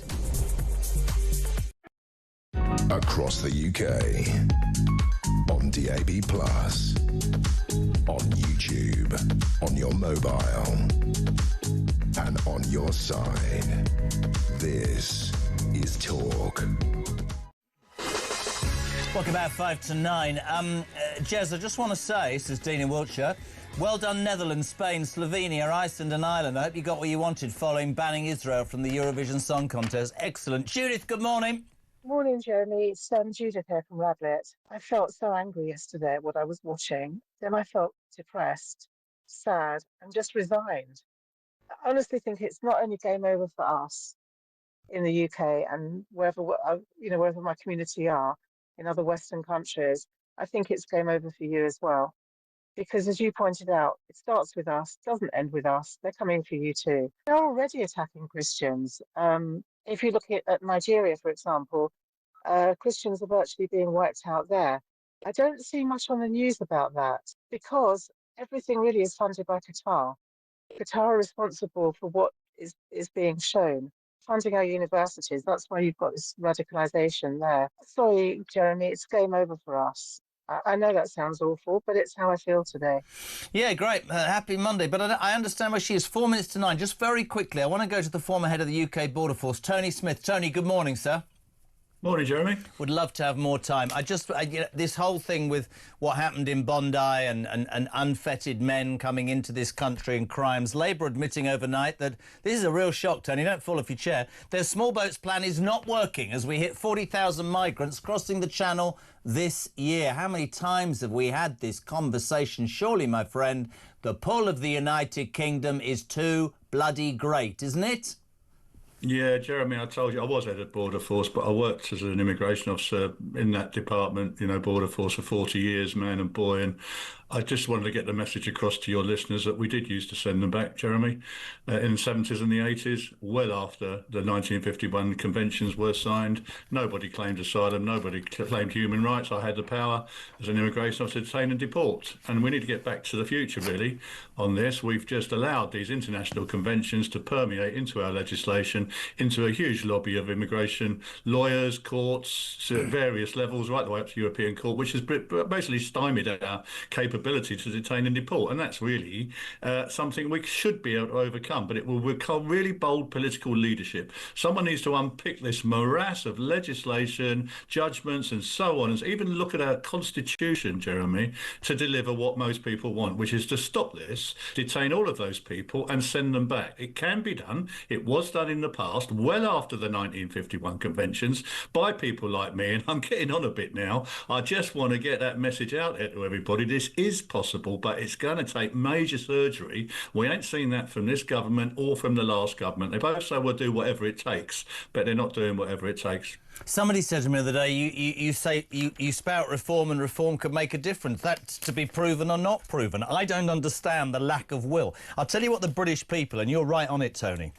The British people of whatever political persuasion are at the point where they've been asked to do an awful lot for many, many years, and I think they've always done it willingly. But right now, the coffers are empty, and right now, life is hard. And for all the do-gooders who go, yes, but it's not Eritrea. No, it's not. It's the United Kingdom where people are struggling to make ends meet. And when they see unvetted people coming here and being treated better than the indigenous population, you've got a problem, haven't you? Of course you have. Yeah, and on unvetted, I also was Gold Commander for the Border Security for London 2012 Olympics, Jeremy, and something I can't talk too much about, but I do know it takes a long time to vet people properly, thoroughly, and we're bringing people off those boats and pushing them through Manston within 24 hours. That's not long enough. We need to be able to detain them for at least a week, probably 2 weeks, if nothing else.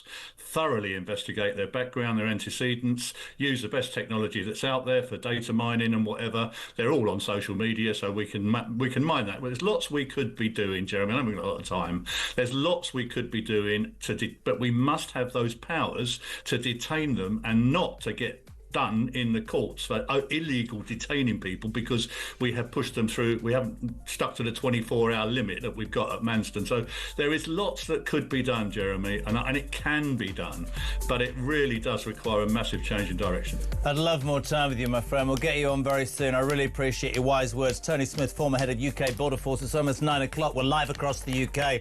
Terror on Bondi Beach. More of your calls and your texts, my friends. Thank you for your response. That after the news at 9, which is next.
Across the UK, on DAB+, on YouTube, on your mobile, and on your side. This is Talk.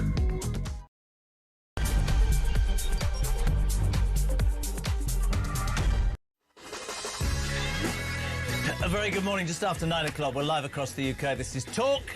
It's where the nation comes to speak. Julia Hartley-Brewer here from 10 o'clock and Ian Collins from 1. I've no idea who's on drive time, so I can't promote it. Oh, is it Peter Carwell? Lovely. 0344 499 1000 for your voice notes, your text messages, 87222.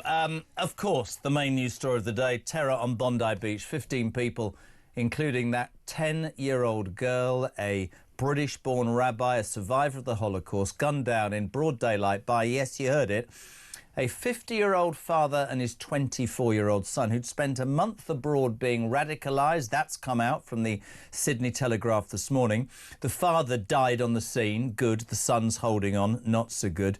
There's amazing footage of a hero, and ironically, a 42-year-old Muslim local fruit shop owner who saved countless lives by grappling with the gunman. You can see the stuff on screen right now. He's currently in hospital with gunshot wounds but will survive. Police forces, as they do in the UK this morning, said they're increasing their visibility amongst Jewish communities. My question is this, and this isn't political, it is to a degree. I believe that anti-Semitism is not only rife, it is as appalling and as abhorrent as any other form of racism, but it doesn't and hasn't taken that equal footing. And I think Has this government, have previous governments done enough to protect the Jews? I don't think they have. And I think that it's rife, and I think that we need to have that discussion. I would like the Muslim community, because there's many peace-loving Muslims, to come out and be as vocal in their abhorrence as they must feel, but we don't hear that at all. Loads of you getting involved this morning. Is that a new one? Sean, is it? Let's speak. Morning, Sean. Morning, Jeremy. Sean from Grimsby. Going to keep it short and sweet today. I don't even know if you'll be able to play this, but anyway, wherever Islam goes, terrorism follows. You can just check through Europe and no one can really deny it. That's why they don't get any of these attacks in Poland and Hungary, because they don't have any Muslims in the country. It's that simple. That's why they have no attacks, because Islam is not there. Great show, mate. But there's the irony, isn't it? That a Muslim was the man who took the weapon off the guy. I'm not into... Look, I've got very strong views. I have Jewish friends. I've said since we started at 6 o'clock. I have Jewish friends whose kids can't wear their blazers on the bus for fear of being abused. I had a guy this morning who texted me to say his 15-year-old Jewish daughter will not go to school today, so traumatised is she by the anti-Semitic messages online and people celebrating the death of those 15 innocent people.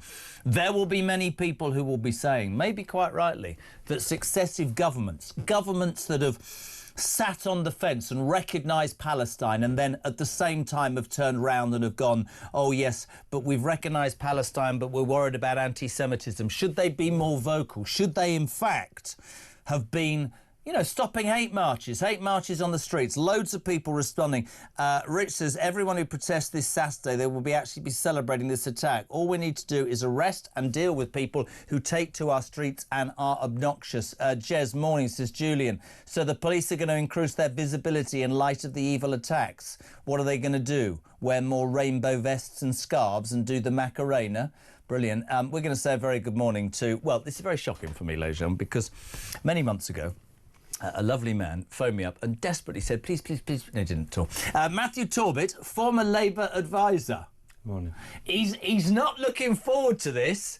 Well, I want to congratulate you, because I saw a little story in the newspaper. You know, the lefty, you know all this? Yeah, sold his soul. Love Island star Sharon Gafka is set to marry her boyfriend Matthew Torbett after he popped the question with a huge diamond in Switzerland.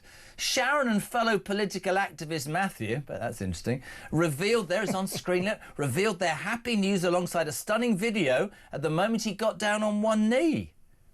Yeah, I've had a bit of grief. What has happened? I didn't get down on one knee. I've had a bit of grief about this. I'm waiting surgery on an ACL. You've always got to... Look, there you are. I have. And actually, truth be told... You've sold the story to the Sun. You've got it. You sold your soul to the devil. What's happening? No, I sold nothing, thank you. The Sun saw this. And the Daily Mail. The Daily Mail said it was in Sweden. They didn't know where the Alps was, so that was...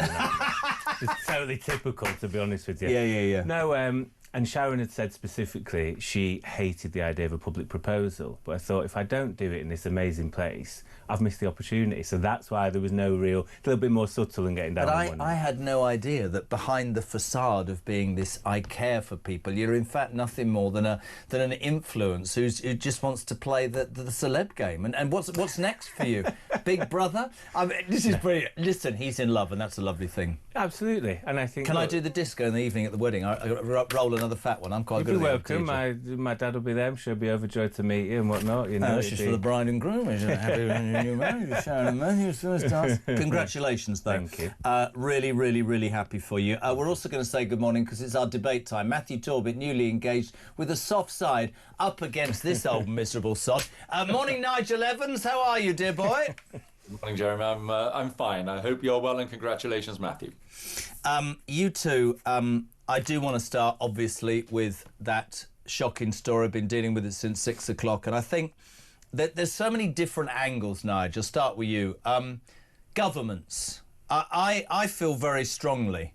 I've always believed that we should have a right to protest, but I feel very, very strongly that you can be that Times producer whose house was raided and 6 police officers turned up because he dared to put on WhatsApp that he disagreed with the teacher at the local school, can be arrested, 6 officers, and yet there are hate marches on our street espousing hate against the Jewish community. Why, in the name of God, have successive governments since October, 2.5 years ago, not done more to curb that? Because I think that's a stain on the government of the day. I really do. Yeah, and the government minister you played earlier on saying, please think twice before you take to the streets this weekend. I think she's absolutely spot on. I think, I mean, part of the problem is that people go on these marches and they say it's pro-Palestine, and in some cases, sadly, it is anti-Israel and it's anti-Semitic. And we've got a real issue there. You know, the police ought to be looking at these demonstrations far more acutely than has been the case in the past. But I want to say right up front as well, the Ahmed El Ahmad, the incredibly courageous man who didn't reach for his phone when he saw that there was a problem going on. He instantly and instinctively went to disarm this man. He deserves a George Cross. He deserves the George Medal, absolutely. And I hope that, you know, that they'll fly, Qantas will fly him and his family to Britain in order to receive it, because this is just staggering when you look at that footage there and how brave he was. And then, of course, as you know, he sustained some shots himself and he's recovering in hospital. But my goodness me, thank God for people like Ahmed El Ahmad and the way that he instinctively just he ran towards danger. He did. And he has saved countless lives. I mean, but what my point of that, if I can bring this up with you, Matt, is the danger of this, whether we like this or not, is that people will talk about radicalisation, they'll talk about Islam. I've been very open today about, you know this personally, I've got many Jewish friends, and I hate the fact that anti-Semitism is not seen to be as abhorrent as any other racism, because it bloody well is. Why, it happened in Australia yesterday, are the hundreds of thousands of well-intentioned, peaceful Muslims, why are the leaders of Muslims across the world not coming out and condemning what this is? That man ran towards danger. Do you not think that a big part of the problem is that we hear nothing?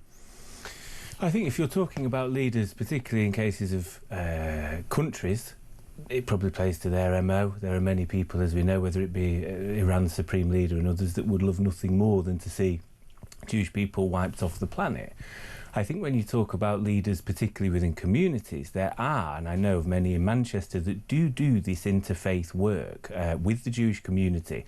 I think the problem is, it isn't a sexy story for much of the media. It plays very much to have people pitted against one another. Now, could we do more of it? Absolutely, we should be doing it all over the show.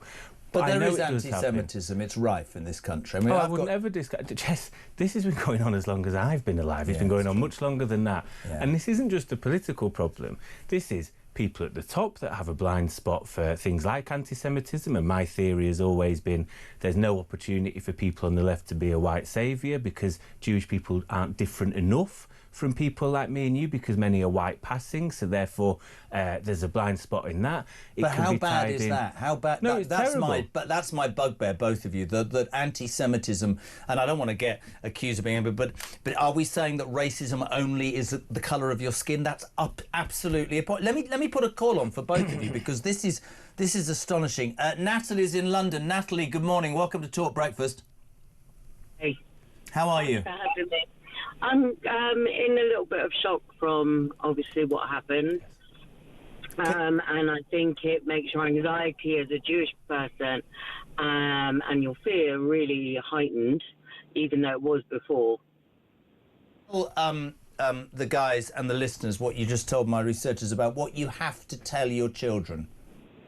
I had to tell my children a few years ago, and of course now I have to tell them every time there's an attack, and how we're hated just for being Jewish, and the fear of someone in our family getting married and having to go near a synagogue, because that puts the fear of God in me, because I want my kids safe and protected.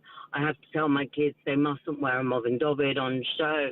They have to put it under their tops if they wear it. They mustn't tell anyone they're Jewish, hide who they are, pretend they're something that they're not.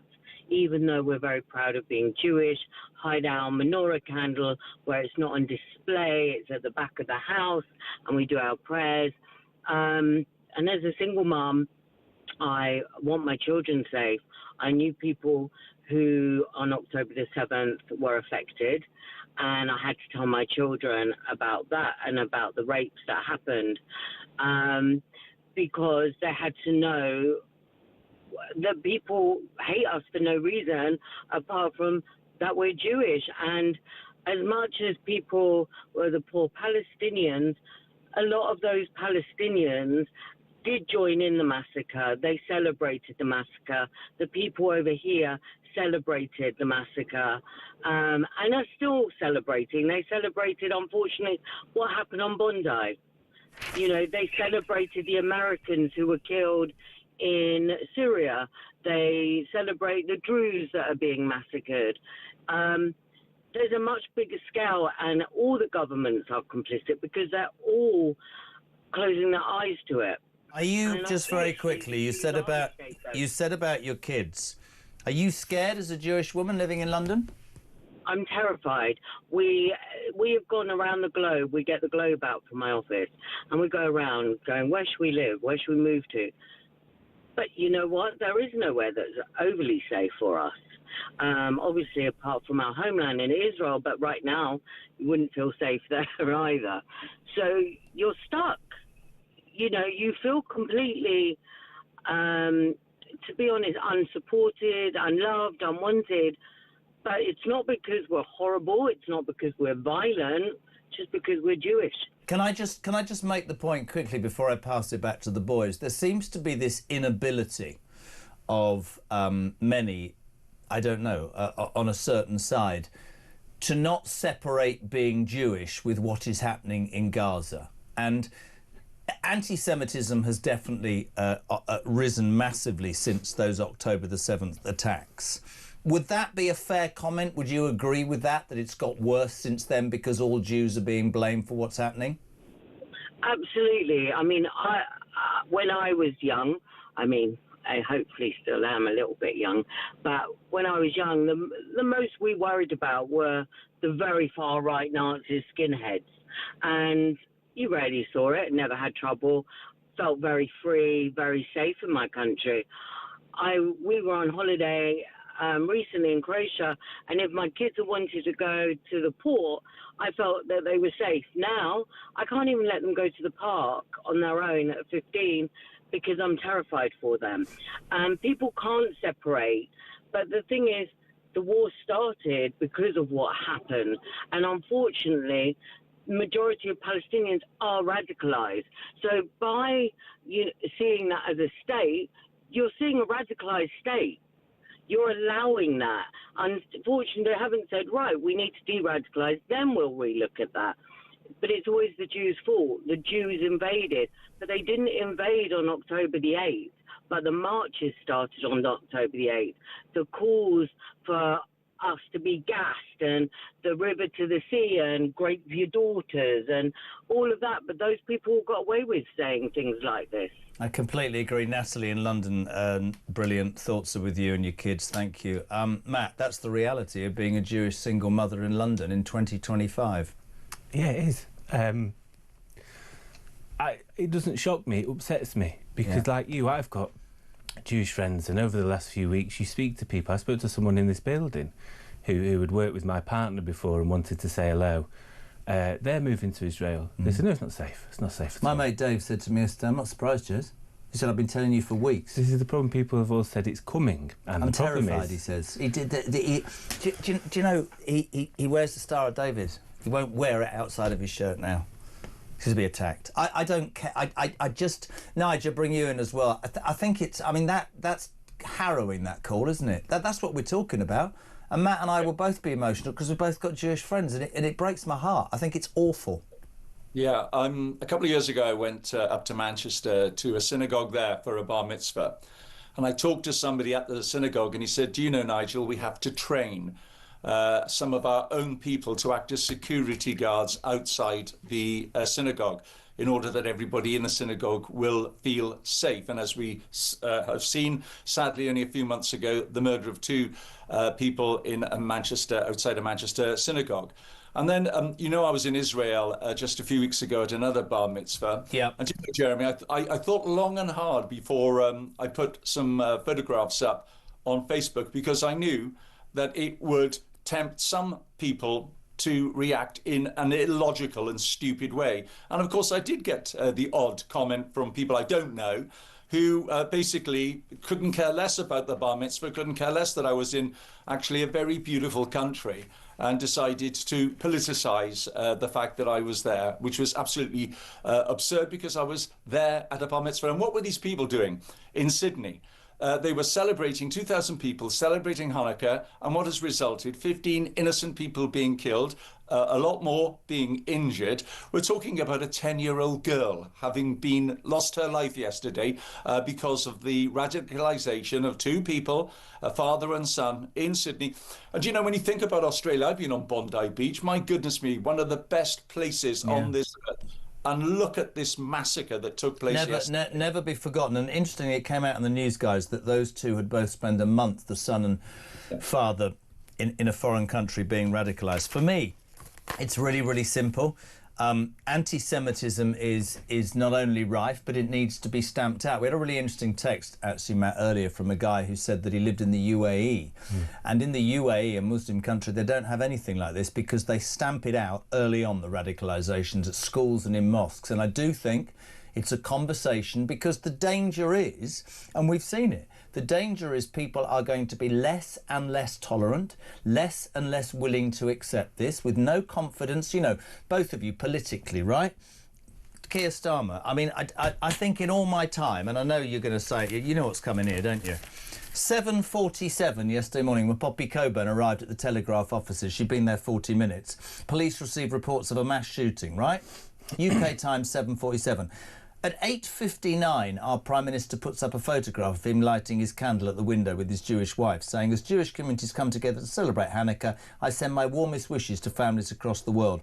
That was still up for 3 hours. Piers Morgan went, does nobody work? Are you missing the point? It was nearly midday when Sir Keir Starmer went, I'm so sorry. I think the marches need to be checked. And I think our politicians need to accept that racism is not just dependent on the colour of your skin. And I think Jews, whether they're not safe here or anywhere, I think it's a disgrace. And I tell you two the story I've told twice already this morning. Dave, my mate, told me, you know, 12, 13, your parents sit you down and they tell you the facts of life. The Jewish families sit their kids down and say, this is in your DNA, because 6 million of us got gassed just for being who the bloody hell we are. And it is no surprise, is it, gentlemen, that Jewish people feel the way they do. And what I would say is, if our political leaders are failing, it is on all of us, Jeremy. I remember going up to my friend the day after October the 7th at Labour Party conference, at a very emotional memorial evening, and I was overcome by emotion at how awful it was, and I said, we cannot let this happen again. I will always stand by you through this sort of stuff. And it's on all of us if those at the top don't want to deal with it. We have to stand with everybody that is under persecution, particularly Jewish people at this current time. Just quickly, you two lovely people, it's hardly a debate, everybody's agreeing with everybody, but this is going to be a debate. Today, that dreadful left-wing ideologically biased group of doctors, the BMA, are going to announce whether their voters have agreed to proceed with a 5-day walkout from 7 a.m. this Wednesday. This is a bunch of people who have already had 26.8%. Even Wes Streeting, the health secretary, who bent over and gave them that wage. She says Britain's facing a tsunami of flu and lives will be put at risk if the strike goes ahead. Nige, this is the Labour Party saying, we can sort this, we'll give them a rise. And 12 months later, the greedy buggers want more. Yeah, absolutely.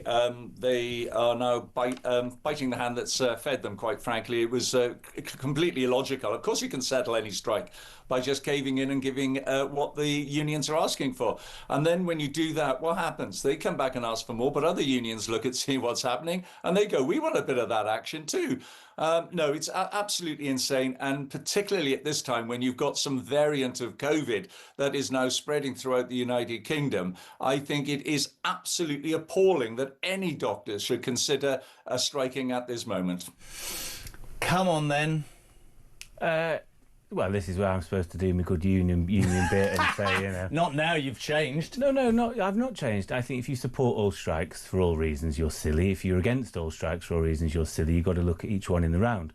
The BMA didn't put this originally to its members, which for me, at the point of a trade union, yes, disruption, whatever, It's what the members want, right? Yeah, that's a good point. Now, they never did that because 2/3 don't want to strike. So actually, it'd be interesting to see if anybody bothers if a strike is called.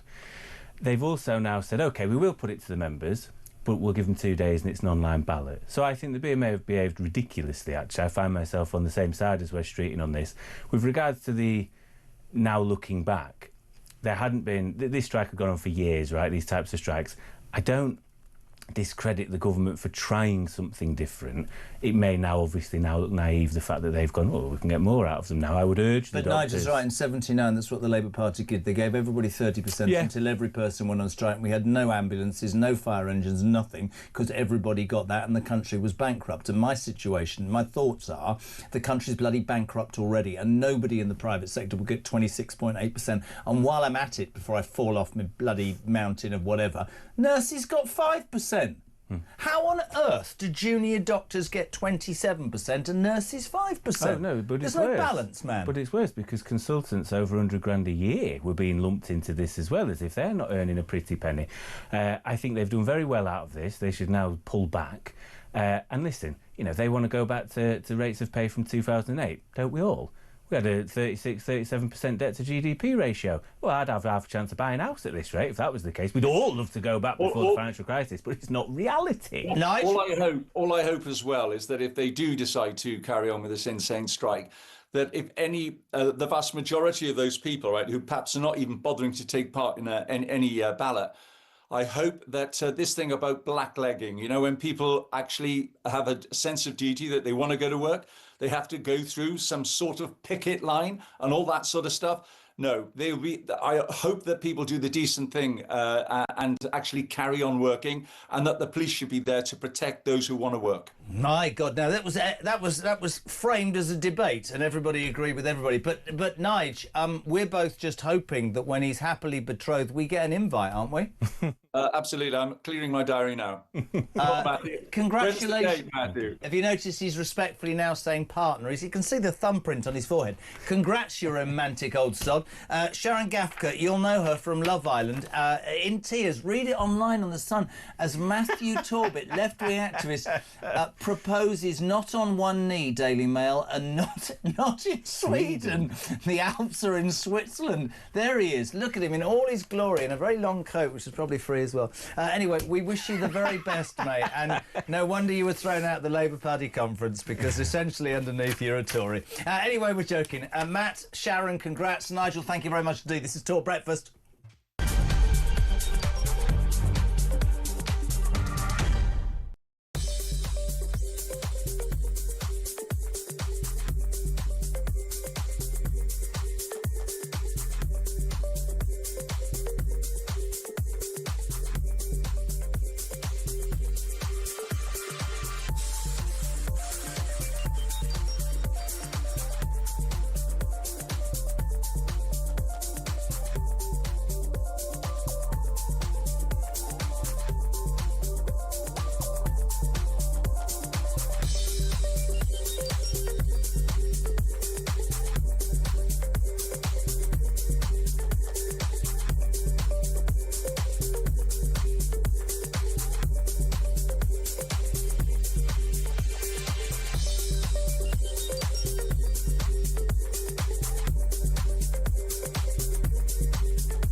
across the UK, on DAB+, on YouTube, on your mobile, and on your side. This is Talk. Welcome back, my friends. 9:30, we're live across the United Kingdom. JK on Breakfast to Talk. The boss has just been in and said, why is he wearing my shirt? I want to be you, Den. It's as simple as that. 0344 499 1000. Text to 87222. You're waking up and knowing already about that horrific terror attack on Bondi Beach yesterday. 15 people, including a 10-year-old girl, a British-born rabbi and a Holocaust survivor, for God's sake, killed at a Jewish festival on probably the most iconic place, certainly in Australia. Two gunmen, a 50-year-old father, unbelievably dead, good, and his 24-year-old son is critical in hospital. Not so good. They've been radicalised. They spent a month abroad. There was an amazing piece of footage about a hero, a local fruit shop owner who tackled one of the gunmen, wrestled the gun off him. If you're watching online, you'll see it now. And then sustained injuries himself, but he's good. And all morning, I've just been wondering, as a community, the Jewish community, does our government protect you enough? I'd say no. I've been recalling stories all morning. And more than that, anti-Semitism is rife. And in my world, anti-Semitism is never put on the same scale as other forms of abhorrent racism. And it damn well shouldn't be about the colour of your skin. I spoke to a guy this morning whose 15-year-old daughter, Jewish girl, can't and won't go to school today. So terrified is she because she's read online thousands of people, right? Thousands of people applauding and celebrating those deaths. Well, I'll ask this of the big tech companies. Why are you not? Why are you not doing something about policing that? Why is it people can... The woman, Lucy Connolly, I don't condone what she said, but she got a 3-year prison sentence. But people are allowed to write this stuff about Jews. Jonathan Sakadotti, writer and broadcaster, good morning. Welcome to the show. How are you? Hi, Jeremy. As good as could be expected, I guess. Thanks for having me. Always. And I think you know me. I think my Jewish friends know me. I've been saying it since 6 o'clock. I've been saying it for 2 years. I find it... I apologise to all the Jews I know because we have a government here and in Australia and in France that has sat on the fence, recognised Palestine. There's old Albanese online. This is the man who created an Islamophobia envoy at the same time that he created an anti-Semitic envoy. He is symptomatic, is he not, of politicians who could be said to be complicit because they've done nothing about rooting out what is painfully obvious, which is anti-Semitism since the October attacks has increased across the world, Jonathan. What these politicians aren't realising and aren't reacting to appropriately, in my opinion, is that the war hasn't ended, it's migrated. And on Bondi Beach, we really saw the nature of that war. I think it's becoming unmistakably clear to those who didn't realise it already. It doesn't obey borders. It's not confined to Gaza or Israel or the Middle East. It's burst outwards. It's now in cities and campuses and streets and beaches across the West, whether it's in Sydney or here in London or anywhere else around the world where we're seeing more and more of this going on.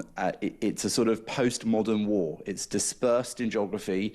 It's spread across time, across ideological beliefs. It's on digital terrain. It's on literal physical terrain. The battlefields of this war are ones which involve all of us. And of course, this was an attack on Jewish people, and it was chosen to be on the Jewish festival, the Jewish holiday of Hanukkah. But this was also, make no mistake, an attack on Australia, an attack on Australians, an attack on Westerners, an attack on you, on me, whatever religion we are, because this was an attack on freedom. And Jews are often the first victims, as we're seeing here more and more. But this is really a symptom of something much worse. And that war is now, it's undeclared, but it's one that stretches from Israel, the Middle East, the Levant, across to Europe, even to America, to Asia, to Australasia. And I think the sooner that politicians really wake up and understand that they're engaged in this war and stop with the stupid acquiescence to the wrong side, where they are doing things like recognizing an imaginary potential terror state called Palestine, where they are allowing people to gather in our streets and intimidate people, where they are allowing people to gather outside Israeli restaurants, where a friend of mine I saw yesterday who'd been there to fight back against the Palestine Solidarity Campaign advertised mob that went outside Miznon Israeli restaurant in London. He has a black eye. He's literally got a cut black eye from being beaten up by a mob that was summoned when they saw him and his friends there to try and push back those who are intimidating Jews and Israelis. This is a war. Make no mistake about it. It's a battlefield we are all on. And it's about time that something like this horror in Australia was a wake-up call. People need to wake up. Certainly, just briefly, as a Jewish man, do you feel safe? It's a very difficult question to answer. Yes and no. And I'll tell you, Jewish people, in my opinion, I'm sorry to say this, but I think it needs to be said clearly. Jews should be thinking about where we go now. Jews who feel safe or felt safe in Australia or in the UK, I'm thinking about the next few years, how I can leave. And I have plans, and well-made plans of how this will work, because each of us needs to look after ourselves and our community and our people. And I count within that the British people. I'm British. I'm born in Britain. I'm very British. I consider myself a true Brit, and I don't want this to happen to this country. But if Jews are among the first victims of the attack and the battle that's being waged on Britain, on the West, on our values, then I do have to look after myself and my people in that regard. And I think that just sensibly, I'm not trying to be alarmist or to make people panic, but they need to think very carefully. They need to make plans. It is not difficult. It's not easy, rather. It's very difficult to uproot your life and to decide how to change it. But there are options to us in today's world. And one of those big options is the state of Israel, which knows that it's in this war and it's having to fight a really horrible war in order to protect and defend itself and itself as a Jewish state and Jewish people against attacks that it knows at least it's involved in. So I do hope that we can turn things around in Britain, that we can turn things around in Australia. But the signs aren't good, and they're not good for British people either. They're not good for Australians. They're not good for Jews. These attacks are attacks on all of us, and they must be seen that way. And so I urge Jewish people to start thinking carefully about what our options are, and I urge non-Jewish people to start recognising that this is part of a bigger war that we are all engaged in, and they need to stand up and fight against it for their own sake. Just qualify briefly. When you say a bigger war, what do you mean? There is an ideological war in which various actors, from Islamists to the far left, to anarchists, to Russia, to China, are all uniting to disrupt our way of life. And Jews are perhaps the first target and perhaps an ideological target for some of those people, but they're also a useful way to attack weak societies. And when there is weak leadership in a society, whether it's Britain or whether it's Australia, those forces can rise up and capitalise on it. And those are the times that Jews are attacked historically. Those are the times that Jews are killed historically. Those are the times that we see pogroms, whether it's the attacks we saw in Amsterdam, whether it's banning Jews from going to a football match, whether it's a mob outside a Jewish restaurant, whether it's a shooting on Bondi Beach, whether it's killings at Manchester in a synagogue on Yom Kippur. These are symptoms of a weak leadership and a weak society that will not stand up against mobs on our streets. Let me just jump in there very quickly. I took issue this morning with Starmer, who reports that this came through firstly just after 7:45 yesterday morning. It was 9 o'clock. He posted a picture of him and his wife lighting a candle. She, of course, Lady Victoria, is Jewish. No response to these attacks. It took about 3 hours. Piers Morgan called about and said, Jesus, can you get with it, please? Yesterday, he tweeted, I just want your response to this, Jonathan. As we light the Hanukkah candle, our thoughts and prayers are with those murdered in the terrorist attack on Bondi Beach today, their loved ones and the whole Jewish community. Light will always win over darkness. The United Kingdom will always stand with Australia and the Jewish community. We are actively working with the Community Security Trust on the policing of Hanukkah events. I'd like to ask you one very simple question. How does that tweet sit with you when this man recognised Palestine and has done nothing but allow hate marches on our streets with people actively calling for all sorts of things against the Jewish community? Albanese, the same. Outside Sydney Opera House some weeks ago, a march saying gas the Jews. Do our politicians need to be, from the very top, so much stronger, Jonathan? Of course they do. And you know, the automated tweet that he first sent out wishing everyone a happy Hanukkah while this was literally going on and unfolding. I don't want to make this about Keir Starmer. You know, we all have our own opinions about him or others. But yes, it's weak. As I said, weak governments breed chaos and discontent. And here's one last thing I want to say about this, because it isn't just about us Jews, it is about us Jews, and I really want people to understand that, but I also want them to understand this. They say in Islamist belief, first the Saturday people, then the Sunday people. Now, I know that a lot of people watching this feel very sad and a lot of sympathy and empathy for Jewish people over what's happened, but it's Christmas, and everyone wants to put this aside within a few days and move on with their celebrations and their families, and I completely respect that. But let me tell you this, not just first the Saturday people, then the Sunday people, first the Hanukkah people, then the Christmas people. This will happen to other religions. This will happen to Christians. This will happen to Christmas. This didn't happen in a synagogue. It happened on Bondi Beach. It was targeted at Jewish people, at my people. Okay, but it will happen. It does happen already around the world. So people need to understand that even if they're not individually or personally connected with Jewish people, and beyond the normal sympathy and empathy of humanity, they don't feel particularly attached to this specific terror incident, they need to understand this is targeted at them as well. And that's what I want British people to understand today. And if I sound urgent in how I say these things, it's because I'm getting more and more urgent in this message. I'm calm, I'm rational, we all are. But the conversation among Jewish people about how and when we will leave this country, our country, that many of us were born to, or that many people chose to emigrate to because of a love for it and a love for what it stands for. Because we discuss this day in, day out, and many of us are actually making solid, realistic plans of how to live a strong and proud and good life somewhere else that will continue to defend us and the values that are important. That is something that people need to really hear about, and I'm sorry that it might ruin Christmas. But it wasn't us that ruined Christmas. It was the people who shot up Jews, and it's the people who constantly attack us and who take to the streets in mobs and who try to make us feel unwelcome in our country. So we're very grateful to allies like you and to people like you and to the good people at Talk. I need British people to stand up now against this and realise this is their war, their battle, their fight as well. Jonathan, I can't speak for the other presenters, but I have many Jewish friends, and I will forever stand up and support you, and I really appreciate you yet again putting yourself out there. And for me, thank you, my friend, just generally, really, how embarrassing is that Jewish people want to leave our country because we haven't protected them and we haven't done enough. Jonathan, thank you so much indeed. Your thoughts in the next 18 minutes. You're ahead of Julia, please make your calls 0344 499 1000, text to 870. Before we get to the break, let's go straight to East Sussex. Andrea, good morning. You're on breakfast. What you got? Yes, good morning. I'm a first-time caller, but this situation in Bondi Beach has just made me want to pick up the phone. Jeremy, I've been watching your show since you started this morning. Where have you had one caller from the Muslim faith who have rung in and said, not in my name? This is what I find so disappointing. I was born in England. I am of a Jewish background. But the only way that this is going to stop is through education, is through people understanding that it's not every Muslim.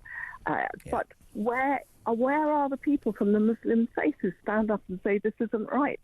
I understand there was one very brave man who stopped a shooter, and I am so grateful to him, as I guess everybody else is. But where are the Muslim people in this country? I think where are they? I completely agree. And unfortunately, I used the analogy earlier when, after the Southport riots, all the horrors of the Southport riots had happened. It turned out that the government were aware that Alex Rudapicana was who he was. He wasn't an illegal migrant. He, in fact, was an ex-choir boy from South Wales, where he lived with his parents, but they didn't suppress that or come out with the truth, so it sort of fed, and it fed itself. The truth of the matter is you are absolutely right. There are, I'm sure, millions of Muslims across the world who find this as abhorrent as the rest of us. Well, you need to come out and say it, because what's happening in this country and this world is we seem to be led by politicians who can't get off the fence and want to please all the people all the time. And I very much suspect that's all about vote winning.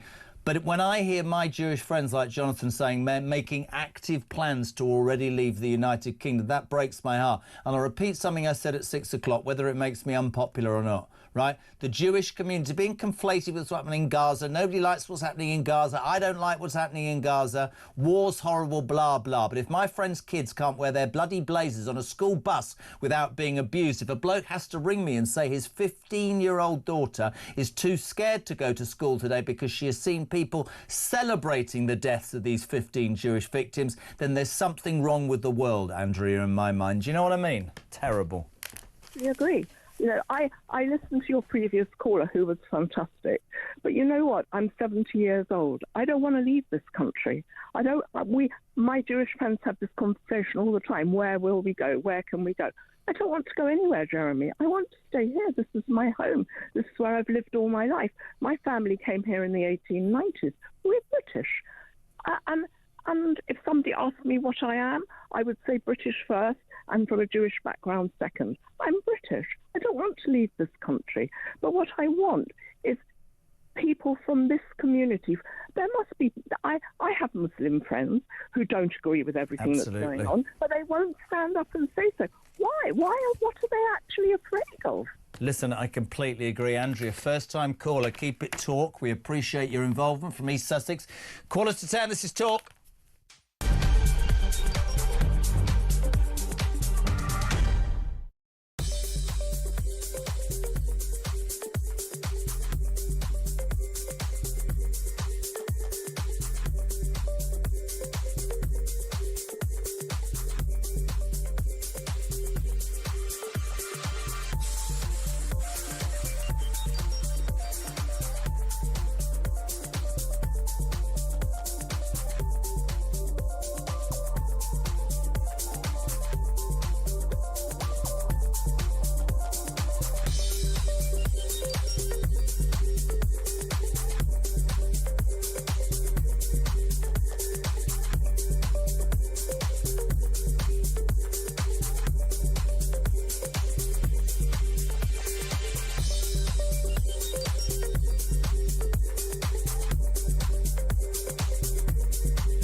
Across the UK, on DAB+, on YouTube, on your mobile, and on your side.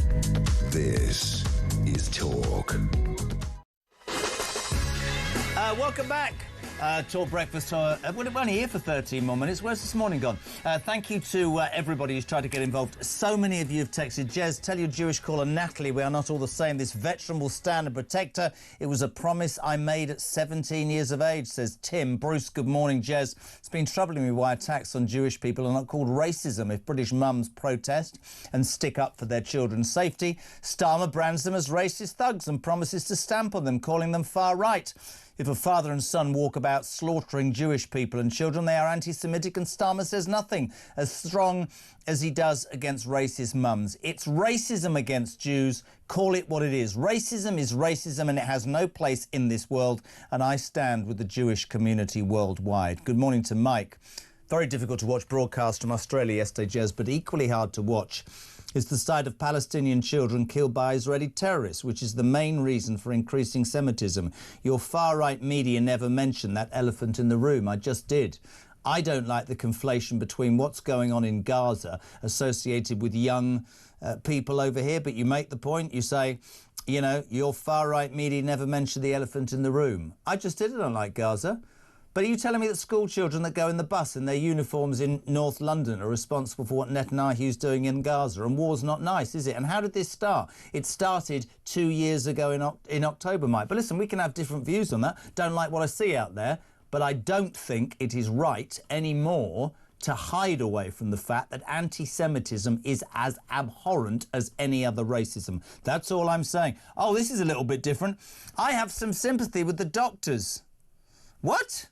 What? The ones who are today going to decide to go on strike for another 5 days, the ones who have got 26.8% and want more, I have some sympathy. If we want to have an effective NHS, then we need to retain our medical staff. Many of them are considering moving abroad. They will earn significantly more and clearly will no longer need to pay their loans off. They are daily treating patients who are illegal migrants, welfare dependents. It is infuriating and they are signalling the feelings of so many alarm clock Brits. It is clear we need to get control of welfare and NHS budgets in order to get control of budgets by giving doctors another 28%, yeah? I'd get control of it by getting rid of all the DEI useless people who work in the NHS, making it work, streamlining it and saying to the doctors, you sign a contract, right? This is what I do. I'm not going to charge you, right? I'm going to pay your loan. I'm going to train you. You sign a contract to say that you won't leave for somewhere else. You'll give me 10 years. And somebody made the point earlier. They are aiming for the job they're aiming for. I don't accept, by the way, however difficult it is, I cannot and will not accept that asking for nigh on 60 or 70% in less than 2 years is a very, very good look to anybody. But your point is valid. 10 to 10. We've got very quickly, Christian, who's got a suit on today, he says he's going to a meeting. We think he's off to court. Anyway, shiny shoes as well. We'll tell you more about that. He wants to put this in for good measure. Will Kingston, political commentator and host of the Fire at Will podcast. Good morning. Morning, Jez. How are you, mate? I'm all right. Firstly, pal, just quickly respond to what's happened on Bondi, if you can. Yeah, to be honest, everything else feels a bit secondary today. As an Australian, I've woken up with a feeling of sadness, feeling of anger, emptiness, and a concern that we're just going to continue to avoid the honest conversations that we need to have, not just in Australia, but across the West. This is the exact same story as the synagogue attack in Manchester 2 months ago. I posted my reflections at that time, and the arguments I made at that time remain exactly the same. Yeah. Multiculturalism has failed. Diversity is not our strength. Islamism is a cancer on the West, and yet you have Australian leaders who have reflexively said the issue is guns, the internet, take your pick, anything to avoid talking about the failure of multiculturalism and the dangers associated with Islamism. This is a very sad day, but I just hope, and I've said this before, we've all said this before, I hope that this is a tipping point that can lead to change. On the back of that, and I agree with your sentiment, it seems a bit light-hearted, but this is where I think our politicians and our country get it wrong. Today, in the Times, a story very quickly, Will, that Gen Z recruits are being given resilience training at Pricewaterhouse to prepare them for work. The accountancy firm has introduced the initiative to help the graduates improve on human skills so that they can deal well with clients. I give up. That's it. I'm leaving. Will Kingston, over to you. What is wrong with us? Oh, my God. Well, as a matter of full disclosure, I started my career at PwC, so... You're a very resilient human being, yes. Yeah. Look, the fact of the matter is that young people aren't resilient anymore. Maybe this is actually something the corporations need to do, because we're not teaching kids resilience from a young age. You know, I remember the days where, we now live in a society where, trampolines are padded to the nines, where monkey bars are too scary, where anti-bullying programs, which are necessary, go far, far too far. I actually, counterintuitively, think probably corporations may need to do this because we're not raising resilient kids. Doesn't resilience, sorry, I know I'm boring and old, doesn't it just come from life's experience? Don't you just have to take it on the chin and not go, oh, I've got anxiety, I need a month off, I'm traumatised? Just, when we fell over, we picked ourselves up and went again. Do you know what I'm saying? Yeah, but we're not putting kids in those positions to fall over anymore. Every kid gets a ribbon. We're now protecting them in all manner of ways, sometimes justified, mind you. but we're certainly not teaching them resilience. So, look, if PwC thinks that they've got a bunch of softies who are coming into the workforce, they're probably right. I want to get him off now before he mentions the Ashes. Will, it's been great. You've been lucky so far in the cricket, the Aussies, haven't you? I think it's safe to say that we've got one hand on the urn now, and I look forward to coming back next week and gloating. I'm going to have you deported if they win the third test. Thank you so much indeed, Will Kingston. We love having you on, political commentator and host of the Fire at Will podcast. This is Talk Breakfast.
Well, this is what globalised the Intifada looks like. I have been speaking to friends in Australia. What I know is that there was a party on the beach for the first night of Hanukkah, and then the shooting started. I've seen horrendous footage of dead bodies lying on the beach, and there is footage of the shooters. There seems to be footage of one brave man also attacking one of the shooters.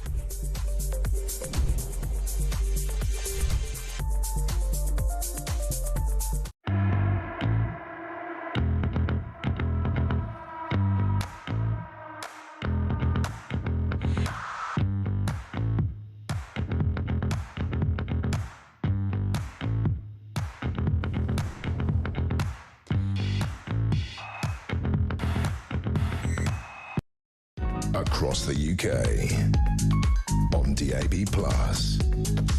on YouTube, on your mobile, and on your side. This is Talk. Welcome back. Can I just say a massive thank you to everybody who sent a message or a text, and if we haven't got to you, I do so appreciate it. It's been absolutely ludicrous. Bill Powell says, my wife and daughter are Jewish. They don't go to London anymore for fear of anti-Semitic attacks. Our government and many around the world seem to be willing to trade Jewish lives and security for Islamic votes. It disgusts me and saddens me in equal measure. And I would say William in Weybridge sums up the feelings of many. Julia Hartley-Brewer, good morning. Very good morning to you. I think that does. That completely sums it up. I know lots of people in North London who are looking at moving to Israel, who want to move to the Middle East to be safer. That's quite telling, isn't it? I think events on Bondi Beach, I mean, it's absolutely horrific to wake up to that. Whoever it was who was the victims, 10-year-old girls, for goodness sake. But now we know Islamic State inspired, father and son. I mean, what a lovely family activity. Here's the thing: the Australian Prime Minister thinks the solution is tougher gun laws. That's like us having the peace bollards on London Bridge. As Samara said, this is the Australian Prime Minister that recognised Palestine, created an anti-Semitic envoy and then an Islamophobic envoy. Yeah. He and Starmer and all those people are part of the problem. This is it. They're all part of the problem. When is everyone going... I mean, the Radio 4 this morning has been emotive.